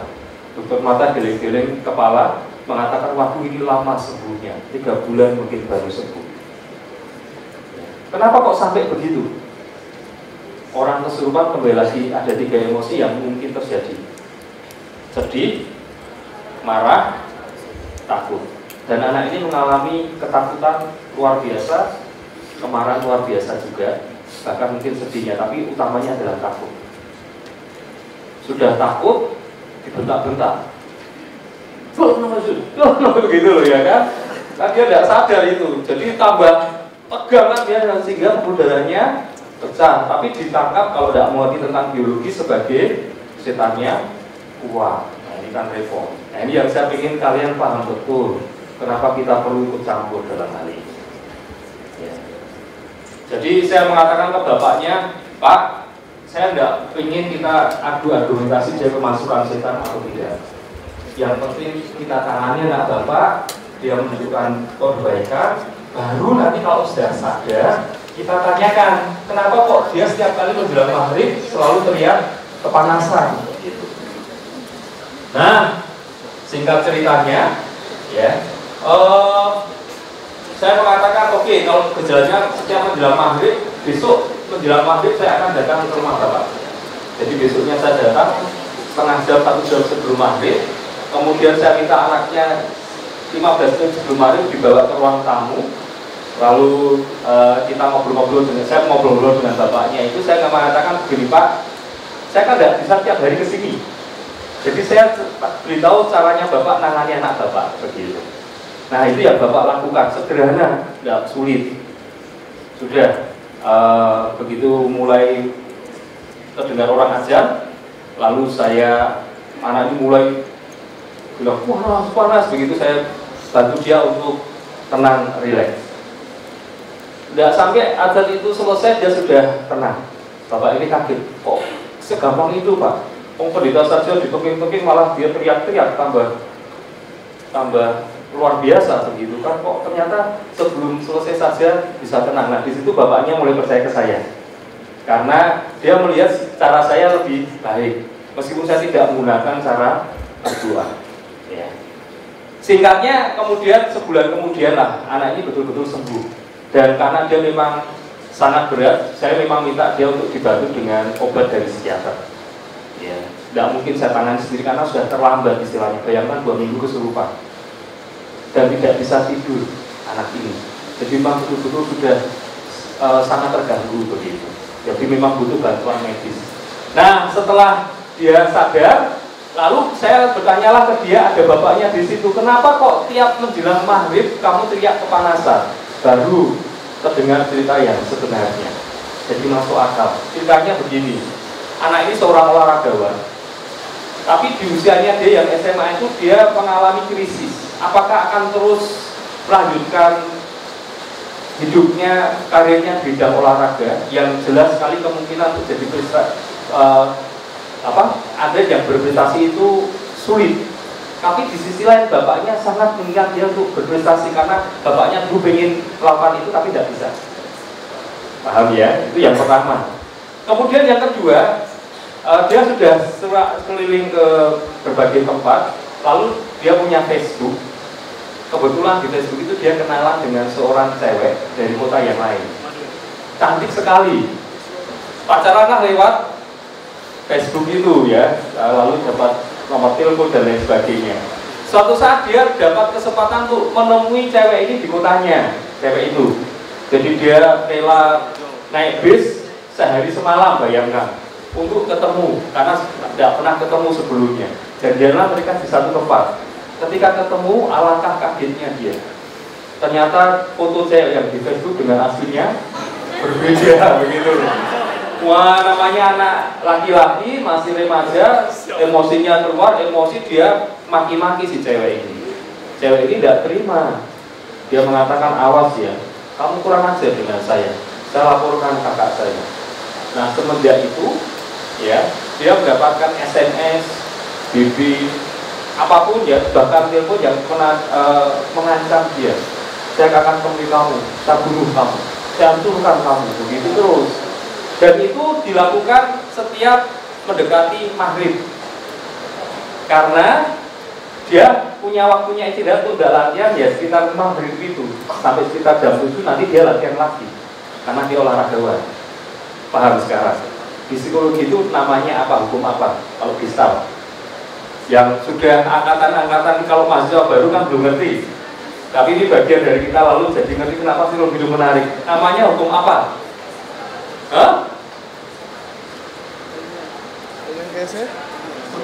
Kalau dalam hukum Gestalt itu apa namanya? Kedekatan. Sesuatu yang hadir bersamaan atau berdekatan dianggap sebagai berhubungan. Ya, jelas ya. Makanya lalu orang awam melihat ini ada hubungannya dengan azan, dengan gangguannya, padahal sebenarnya enggak. Jadi tidak selalu yang berdekatan itu berkorelasi, berhubungan, tidak. Itu istilahnya adalah koinsiden, kejadian yang muncul bersamaan tetapi tidak berhubungan satu sama lain. Tapi karena kita tidak memahami ini, kita anggap berhubungan, begitu. Jelas ya? Nah, ketika bapaknya paham itu, dia akhirnya bisa melihat peristiwa ini tidak selalu berkaitan dengan harus kemasukan roh. Ya. Banyak kasus semacam ini sekarang setelah saya pelajari lebih dalam sekarang ini begitu. Kenapa kok setiap kali didoakan akhirnya bisa sembuh juga? Karena ada peristiwa-peristiwa yang berkaitan dengan konsiden ini juga. Ya. Nah, model sosiokognitif yang lain menjelaskan bahwa kesurupan itu bisa digunakan sebagai taktik untuk memanipulasi orang lain. Ingat, setiap kali menjelang ujian negara nasional dulu yang menentukan kelulusan, ya, apa yang terjadi? Ujiannya bulan Mei, Januari, Februari mulai banyak sekolah yang kesurupan massal. Betul ya? Kenapa bisa begitu? Kalau sudah kesurupan, kira-kira guru sama orang tua dengan si anak gimana? Ya wis lah, kamu udah usah belajar keras-keras begitu kan?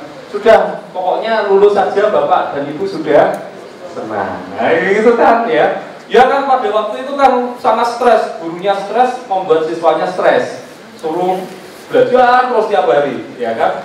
Nah kesurupan itu sebagai jalan keluar. Ya, supaya tidak mendapatkan tekanan semacam ini. Dalam kehidupan pribadi juga begitu. Saya menangani klien-klien yang kesurupan itu juga cara untuk memanipulasi orang tua. Ya. Misalnya yang saya tangani ada satu kasus dia kesurupan pertama kali ketika lihat pertunjukan waktu itu Jalan Kemah. Jadi dia ikut kesurupan begitu kan. Tetapi pada waktu itu ternyata ceritanya dia melihat pacarnya gandengan sama cewek yang lain. Ya, pacarnya ini kerja di Jakarta gandengan sama cewek yang lain. Padahal tiap hari mereka kontak begitu. Nah, di satu sisi dia nggak punya HP. Jadi dia merasa panas kenapa pacarnya bisa dekat sama cewek yang lain. Jadilah dia kesurupan. Ibunya dicinta yang lain tertarik dengan cowok tetangga. Ya, maksudnya cowok tetangga ini lalu kemudian melamar ke dia. Bayangkan dia nggak suka dengan cowok tetangga ini, ibunya menyetujui, padahal dia suka dengan cowok yang lain kan. Jadi situasinya nggak bisa lagi kemana-mana kan dia sangat tertekan, akhirnya kesurupan itu jadi jalan keluar. Begitu kesurupan kan ibunya bisa mengatakan, anakku baru sakit, jangan ngomong itu lagi dulu ya. Nah itu jelas ya, ini modelnya ini.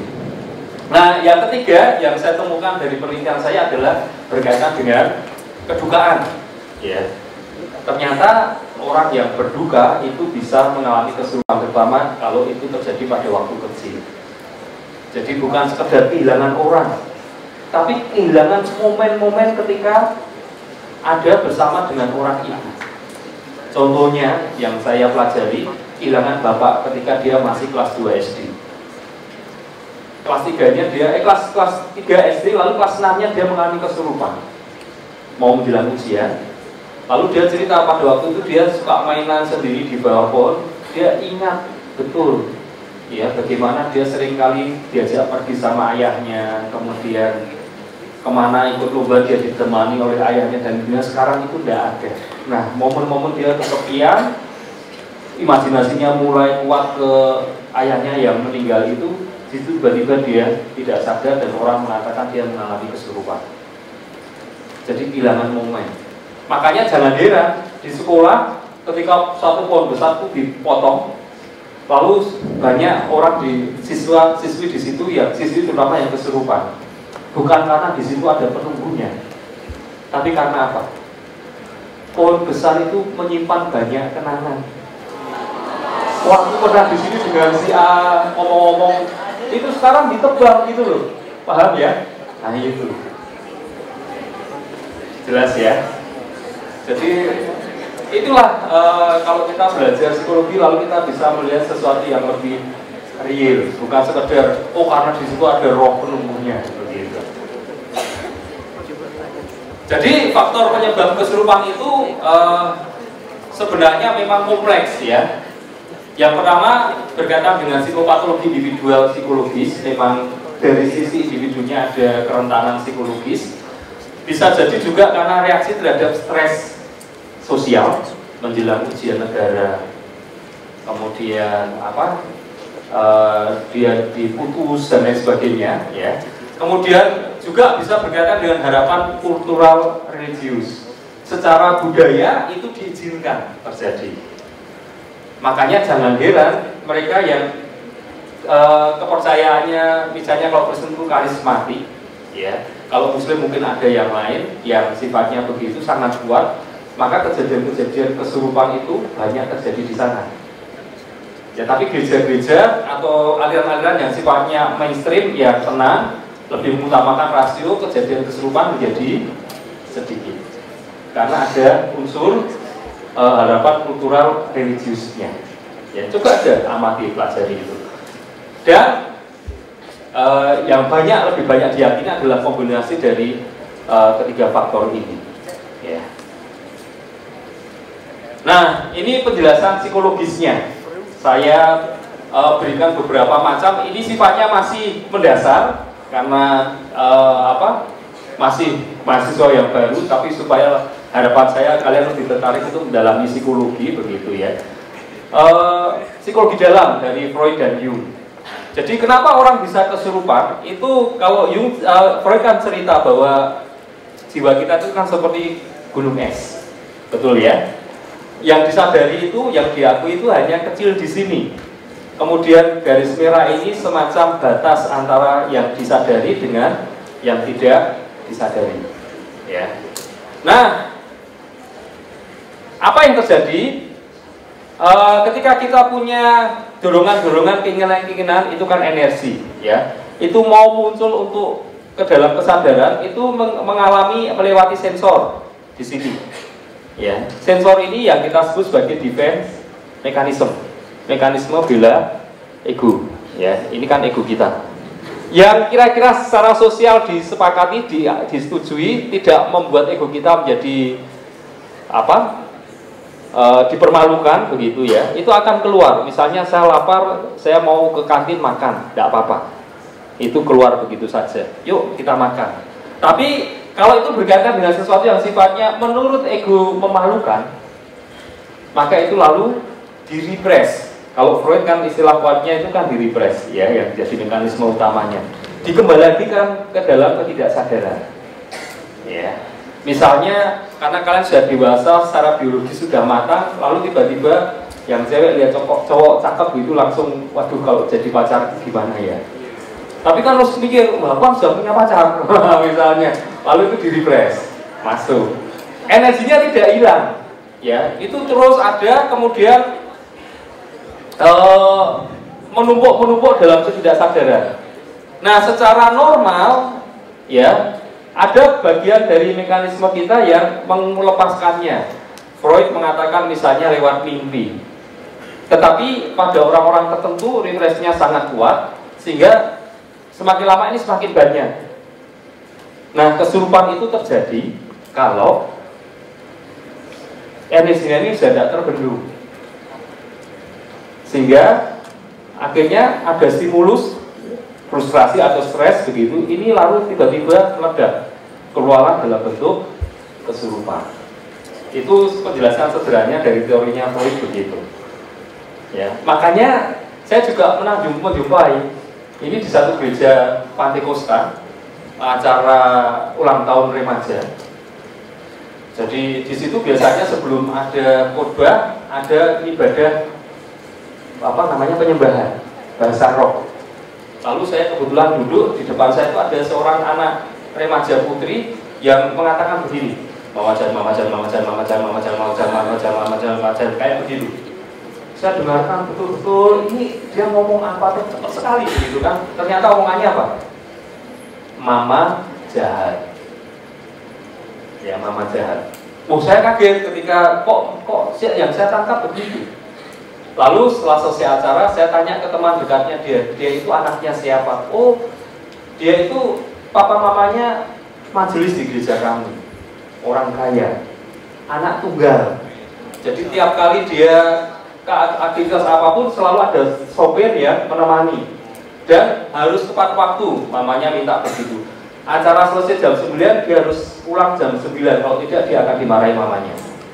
Bayangkan anak remaja, teman-temannya selesai acara jam 9 masih hahaha kan, sampai jam 10 mungkin, tapi dia harus pulang duluan. Dan itu mungkin terjadi. Apa yang terjadi di sini? Ada kemarahan, perasaan tidak diperlakukan secara adil, tetapi kesadaran dia, ego dia, mamaku kan baik, perhatikan aku, sediakan sopir, kebutuhanku, anak tunggal. Ya, makanya proses ritual penyembahan itu, ini kan lalu turun, sensornya ini kan lalu turun kan, lepas. Sesuatu yang ditekan itu muncul dalam bentuk bahasa roh tadi, mama jahat. Karena saking cepatnya mama jahat kayak begitu. Setelah itu kan rasanya begitu selesai kan damai, lega. Karena apa? Sudah dimuntahkan keluar tanpa disadari. Makanya buat sementara orang ritual semacam itu memang menolong untuk supaya tidak frustrasi, stres. Karena energi negatifnya bisa dikeluarkan. Tapi apakah itu sehat atau tidak?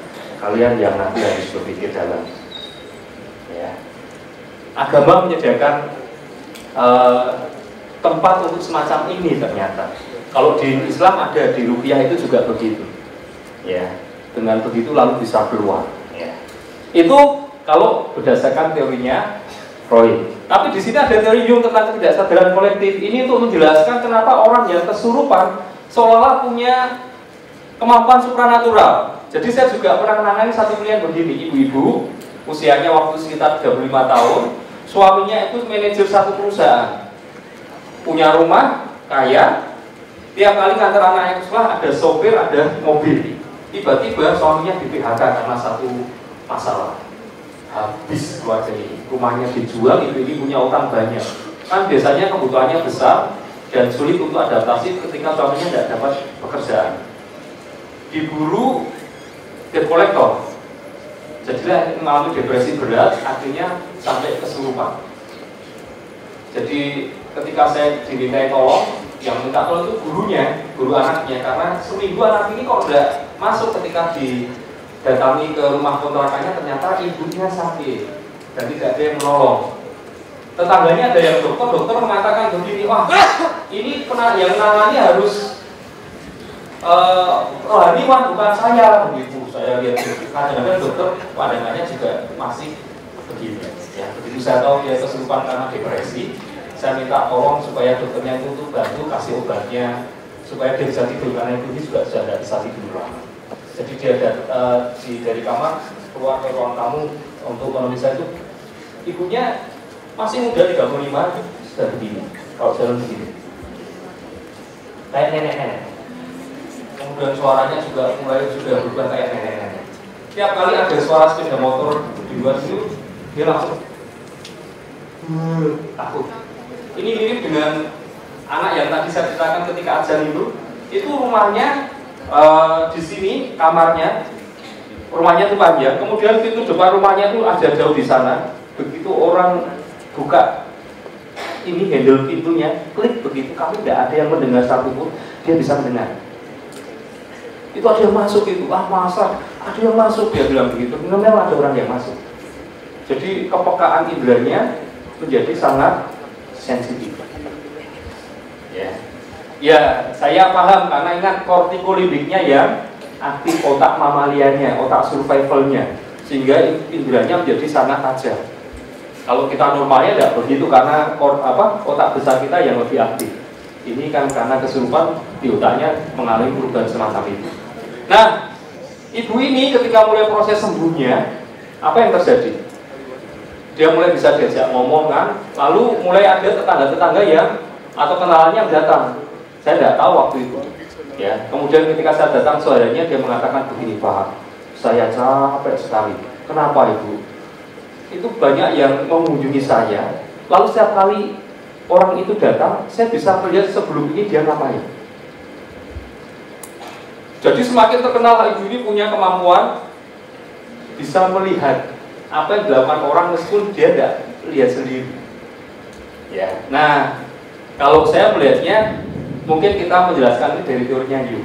Jadi ketika ibu ini sudah yang masalah-masalah pribadinya sudah keluar semua setelah beberapa hari mengalami katarsis, ya. Akhirnya dia sampai ketidaksadaran kolektifnya. Teori Jung kan mengatakan dia kan bapak transpersonal. Ini adalah endapan pengetahuan yang dipunyai oleh nenek moyang kita yang kita warisi lewat genetik. Nah ini kita mulai ke arah transpersonal ini. Tetapi karena ibu ini mengalami sakit, dia tidak bisa kontrol itu, sehingga lalu tiap kali lihat orang, dia bisa lihat orang itu sebelumnya ngapain. Tapi setelah itu dia jadi sangat capek, sehingga saya mengatakan ke suami maupun tetangganya, tolong setelah ini jangan ada yang besuk dia dulu, sampai dia betul-betul sudah baik, sehingga lalu dia bisa kelola dirinya. Itu contoh, ya, kaitannya kalau kita belajar psikologi dalam, kaitannya dengan kesurupan. Nah, di S3 ini lalu saya belajar yang baru tentang disosiasi. Ternyata ini berbeda dengan sama-sama psikologi dalam, tetapi teorinya sedikit berbeda. Ini dikenalkan oleh Pierre James, ya. Ini lebih kuat dari Freud sebenarnya.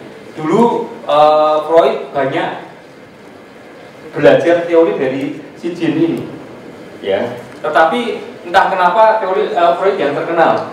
Ketika saya baca literaturnya, karena Jin ini sifat menulis sesuatu yang sifatnya kering, seorang ilmuwan. Kalau Freud kan ada tentang disambungkan dengan mitologi Yunani kan, sehingga ceritanya menarik begitu. Kalau Jin ini dia ilmuwan sejati, sehingga bahasanya jadi kering dan banyak orang tidak terlalu suka memahami. Tetapi ini dia orang yang sebenarnya yang meletakkan dasar sangat kuat kaitannya dengan histeria, kemudian disosiasi, ya, dan gangguan-gangguan sekarang kita kenal dalam DSM. Dia mengatakan bahwa ada keberadaan kesadaran, ya, di luar personal awareness. Jadi dia tidak mengakui adanya unconscious. Kita kan sudah terlanjur sangat Freudianisme, tidak sadar gitu. Dia tidak begitu. Dia mengatakan tidak ada yang namanya ketidaksadaran, tidak ada. Semuanya itu sadar. Cuma ada personal awareness. Saya Siswanto, saya menyadari saya Siswanto, itu personal awareness. Ada kesadaran lain di balik kesadaran saya. Paham ya? Jadi selama ini kan kita selalu punya teori jiwa itu satu. Padahal Jin ini mulai memunculkan ide bahwa jiwa ini tidak satu, multi. Nah itu muncul dalam kasus-kasus tertentu, itu jadi sangat kuat, ya. Jadi Jin menemukan bahwa disosiasi merupakan mekanisme di balik histeria. Ya, histeria pada waktu itu meliputi disosiatif sendiri, somatisasi yang tadi saya sudah ceritakan, konversi yang tadi juga saya ceritakan sudah, lalu borderline personality, kepribadian ambang, kemudian PTSD, ya, post traumatic stress disorder. Jadi disosiasi itu menunjukkan kegagalan untuk mengintegrasikan ide, informasi, perasaan, dan pengalaman. Jadi seolah-olah pecah begitu. Lalu pecahan ini membentuk identitas sendiri. Lebih jelasnya kalau saya menggunakan bahasa komputer. Kita kan punya program Windows. Di situ ada macam-macam kan, Office-nya, ada Microsoft Word, ada Excel. Kita bisa buka semuanya kan? PPT juga bisa, ya kan? Lalu mana yang mau kita pakai, itu yang muncul ke depan. Tapi program yang di belakang ini hilang nggak? Enggak. Shortcut kita perlukan, dia akan muncul sendiri juga. Nah, sebenarnya kesurupan atau gangguan kepribadian majemuk juga begitu. Jadi dulunya kenapa orang kok bisa mengalami kesurupan karena atau gangguan kepribadian majemuk? Dia mengalami sesuatu pengalaman yang sangat tidak menyenangkan buat dia. Personal awareness-nya akhirnya turun, lalu diganti dengan identitas yang lain untuk mengatasi itu. Ya, kasusnya semacam itu supaya ini membuat ininya tetap utuh yang aslinya. Contoh misalnya anak-anak yang mengalami sexual abuse dengan orang dekat, bisa ayahnya, bisa umnya. Padahal kepribadian aslinya dia diajar dalam bidang agama itu jadi anak yang baik, berbakti sama orang tua, yang saleh begitu. Tetapi dia mengalami perlakuan semacam itu. Ini kalau tidak dilindungi ini akan hancur, paham ya? Makanya lalu anak ini mengembangkan kepribadian yang lain. Nah, ketika dia mengalami abuse itu, kepribadian ini yang berperan supaya ini tetap selamat. Begitu. Itu juga menjelaskan kenapa kalau mungkin kalian mengalami, kalau saya pilih pacar, saya sebenarnya tidak mau pacar tipe itu, kok ketemunya tipe itu lagi ya. Ya, ada yang misalnya pacar nih, kok suka tempeleng, main kekerasan. Saya tidak mau punya pacar kayak begitu. Tapi entah kenapa, ketika ketemu seseorang, kita tertarik dengan seseorang, kok ya orangnya kayak begitu lagi. Kenapa bisa begitu? Karena ini kepribadian kita yang lain itu ikut, dalam istilah saya, membaca pilihan-pilihan kita. Nggak tahu kenapa lalu yang kita pilih orang semacam itu. Ya ini. Atau ini sering kali, makanya saya katakan ini peristiwa sangat umum, tidak harus sampai ke taraf kesurupan, tapi ini terjadi. Kita yang mungkin masa kecilnya sering mengalami, kalau diperlakukan orang tua mengalami kekerasan, kita lalu punya semacam idealisme, besok kalau saya jadi papa mama, saya tidak akan memperlakukan anak saya dengan cara seperti papa mama saya memperlakukan saya, ya kan? Tapi apa yang terjadi ini kasus yang banyak terjadi, makanya kalian perlu selama proses di sekolah ini rawat jalan istilahnya ya, rawat jalan. Ya, ternyata ketika menjadi orang tua, bahkan yang saya jumpai konselor yang sudah bertahun-tahun jadi konselor sekalipun, betul dia memperlakukan anaknya beda dengan cara papanya memperlakukan dia. Tapi begitu dia kehilangan kontrol terhadap anak-anaknya, tiba-tiba dia bisa bentak anaknya, bisa pukul anaknya. Setelah itu dia merasa menyesal, kok aku persis seperti papaku. Ya, tapi itu dilakukan terus-menerus ternyata. Itu contohnya. Kenapa? Ketika dia berrelasi dengan papanya, Freud mengatakan dia lalu supaya bisa tahan terhadap papanya, ada bagian dari dirinya yang mengidentifikasi figur papanya. Dan ini terus. Nah, disosiasi itu sebenarnya adalah mekanisme supaya kita tetap survive, bertahan hidup. Tetapi menjadi gangguan karena apa? Situasinya sudah berubah, tapi cara yang kita gunakan tetap sama. Itu yang akhirnya menjadi gangguan disosiasi. Beberapa orang akhirnya menjadi gangguan kesurupan. Sampai di sini kira-kira bisa paham, ya. Nah, di situ saya mengatakan, ya, kalau kalian merasa saya bagian dari itu, ini kesempatan kita untuk rawat jalan, rawat jalan. Nah, itu psikologi dalam, ya. Lalu bagaimana pandangan behaviorisme secara sederhana, ya? Perilaku kesurupan adalah merupakan perilaku yang merupakan hasil belajar. Ya. Jadi dalam sudut pandang ini tidak ada segala sesuatu yang tidak dipelajari, entah sadar atau tanpa kemauan sadar seseorang begitu. Jadi melalui perilaku kesurupan individu mendapatkan konsekuensi yang positif. Ingat tadi yang saya ceritakan, begitu kesurupan orang tua jadi pasang target, guru jadi pasang target yang rendah. Tidak perlu harus nilai tertinggi, yang penting kamu lulus. Itu kan konsekuensi positif setelah terjadi kesurupan. Ya. Lalu lingkungan lebih sabar, lebih bersikap baik terhadapnya, apa yang diminati dituruti.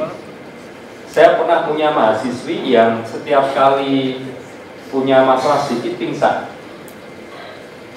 Jadi lalu saya mengatakan ke teman-teman, kalau dia pingsan teman-teman itu heboh. Bawa ke poliklinik misalnya begitu. Saya mengatakan sudah, kalau pakai teori belajar ini, kalau dia pingsan, biarkan dia di situ, tinggalkan saja. Ternyata sembuhnya cepat. Ya, makin lama dia makin jarang pingsan setelah itu. Ya, itu karena apa? Begitu, itu kan cara dia menarik perhatian orang. Paham ya? Ya, itu.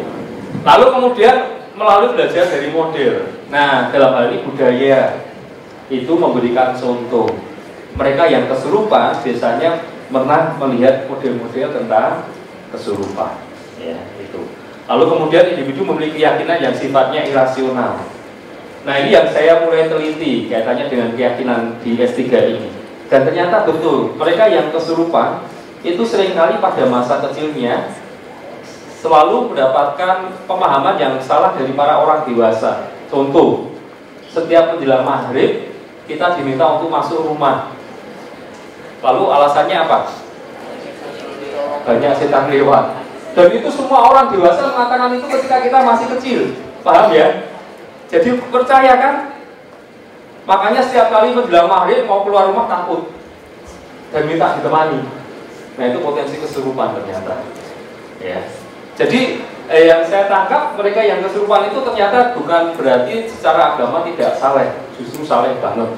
Kalau Muslim sholatnya 5 waktu harus tepat waktu, kalau tidak rasanya akan terjadi sesuatu. Kalau yang Nasrani juga begitu, kalau minggu tidak ke gereja, rasanya tuh nggak enak sama sekali, itu malah bahaya sebenarnya.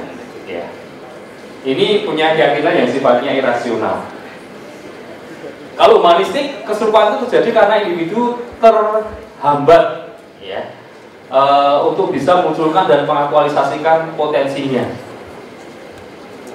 atau lingkungannya menjadi tidak sehat, terlalu mengancam, menekan ya. Contohnya misalnya sekolah-sekolah yang banyak siswanya kesurupan, biasanya memang situasi di sekolah itu tidak sehat. Yang paling jelas ketika mendekati ujian negara, ibu guru menekan si siswa untuk belajar terus misalnya, itu kan lingkungannya tidak sehat ya.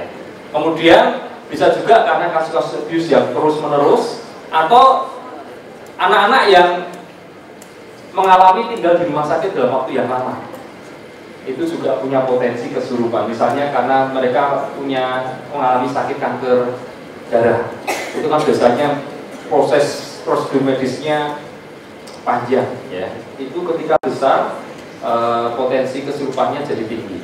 Saya jumpai juga ada satu klien yang saya lihat aspek-aspek tidak ada, ternyata di waktu kecil sempat mengalami proses medis panjang di rumah sakit selama 2 bulan. Ya, itu contoh yang lain. Jadi lingkungan yang tidak sehat tersebut menguras energi individu, sehingga energi yang mestinya digunakan untuk aktualisasi menjadi habis, bahkan keutuhan psikologisnya menjadi pecah, yang kita kenal dengan disosiasi. Ini humanistik. Kalau biopsikologi bagaimana? Tadi saya sudah jelaskan, tapi ini secara umum saja. Kesurupan itu karena terjadi reaksi fisiologis yang tidak normal pada diri individu, ya. Sebagai suatu reaksi terhadap situasi yang dirasakan tidak menyenangkan. Nah, biasanya berupa kecemasan atau depresi yang menyebabkan tubuh menyiapkan pola kabur, serang, ada satu lagi, freeze, membeku. Jadi orang kalau menghadapi situasi mengancam, bisa lari, menghindar, bisa menyerang, agresi, tapi ada satu lagi, membeku. Nah, kalian bisa nanti pelajari lebih lanjut ya. Nah, bila terus-menerus terjadi, maka tubuh akan mengalami kelelahan dan kerja otak menjadi terganggu sehingga muncullah kesurupan. Jadi kalau orang mengalami tekanan itu kan nafasnya memburu. Selalu nanti kita akan jumpai rata-rata sebelum kesurupan sesak nafas. Ketika sesak nafas apa yang terjadi? Otaknya jadi kacau karena asupan oksigennya kan sangat kurang ya. Ketika otak kacau akhirnya semua jadi kacau, muncullah mendengar suara, melihat sesuatu dan lain sebagainya yang lalu kita kenal sebagai kesurupan. Nah, dari situ lalu kita tahu bagaimana cara pemulihannya ya, kita tahu bagaimana cara pemulihannya. Ini penjelasan biopsikologisnya. Nah, sebelum saya lanjutkan, saya ingin dari kalian kalau ada yang mau tanya, katanya dengan tadi sampai ke teorinya secara umum, sebelum saya jelaskan tentang apa yang saya temukan yang saya tulis di buku tentang psikologi kesurupan itu. Ada? Silakan. Karena mahasiswa kan ini saatnya kalian belajar untuk berani berbicara, ya. Yuk. Mari.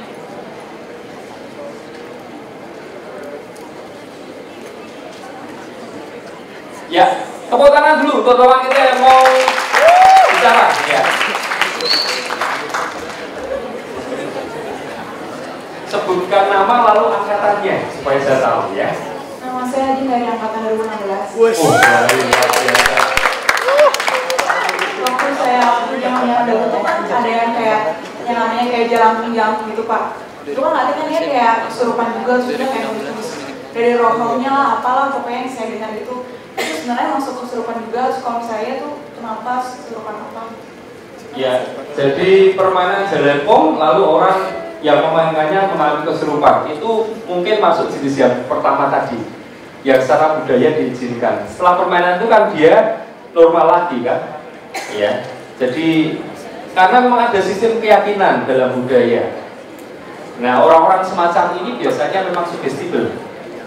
Kalau sugestible itu orang yang gampang tersugesti. Jadi kalau ada acara penunjukan hipnotis, dia mungkin bisa jadi kelinci percobaan untuk jadi subjek hipnotis. Itu penjelasan secara kasarnya semacam itu. Kenapa dia bisa menulis-nulis sesuatu? Ingat tadi yang saya jelaskan. Orang kesurupan aja yang biasanya tangan kanan bisa tulis tangan kiri. Bahasanya juga bisa bahasa yang beda. Jadi itu bukan hal yang aneh. Kenapa orang kesurupan suaranya bisa berubah? Kita punya potensi itu. Ingat dalam itu bisa menguasai berapa puluh dialek bahasa. Dalamnya laki-laki bisa ngomongnya kayak perempuan, ya kan? Kita punya potensi itu. Nah, ketika kesurupan itu juga muncul tanpa harus dilatih, ya. Karena kita punya potensi untuk itu. Ada lagi? Yuk, mari silakan. Terus sekali.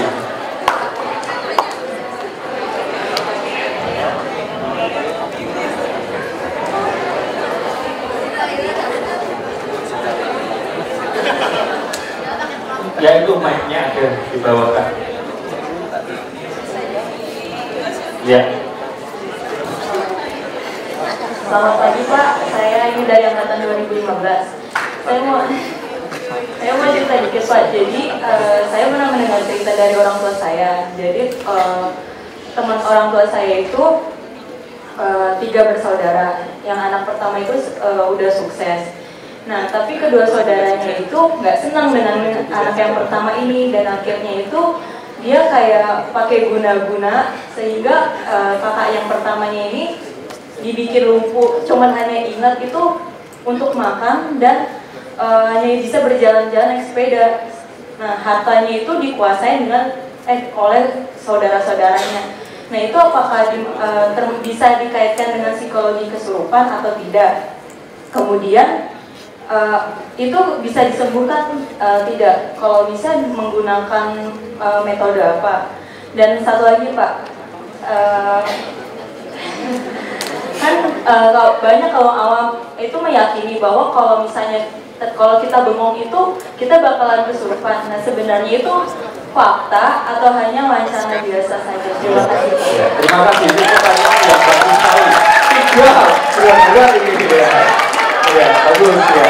Seperti saya. Nah, untuk yang pertama, ya kaitannya dengan guna-guna ini memang juga ada dalam budaya kita. Di Makassar itu namanya doti-doti.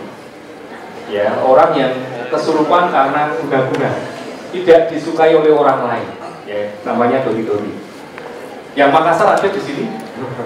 Ada itu ya namanya doti-doti. Ya, di berbagai wilayah dunia ada. Ini yang kena guna-guna ini laki-laki atau perempuan?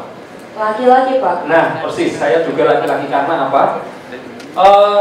Kalau kesurupan yang kaitannya dengan teriak-teriak dan sebagainya kebanyakan perempuan, tetapi banyak klien laki-laki yang saya jumpai bukan kesurupan, lebih ke namanya somatofobia.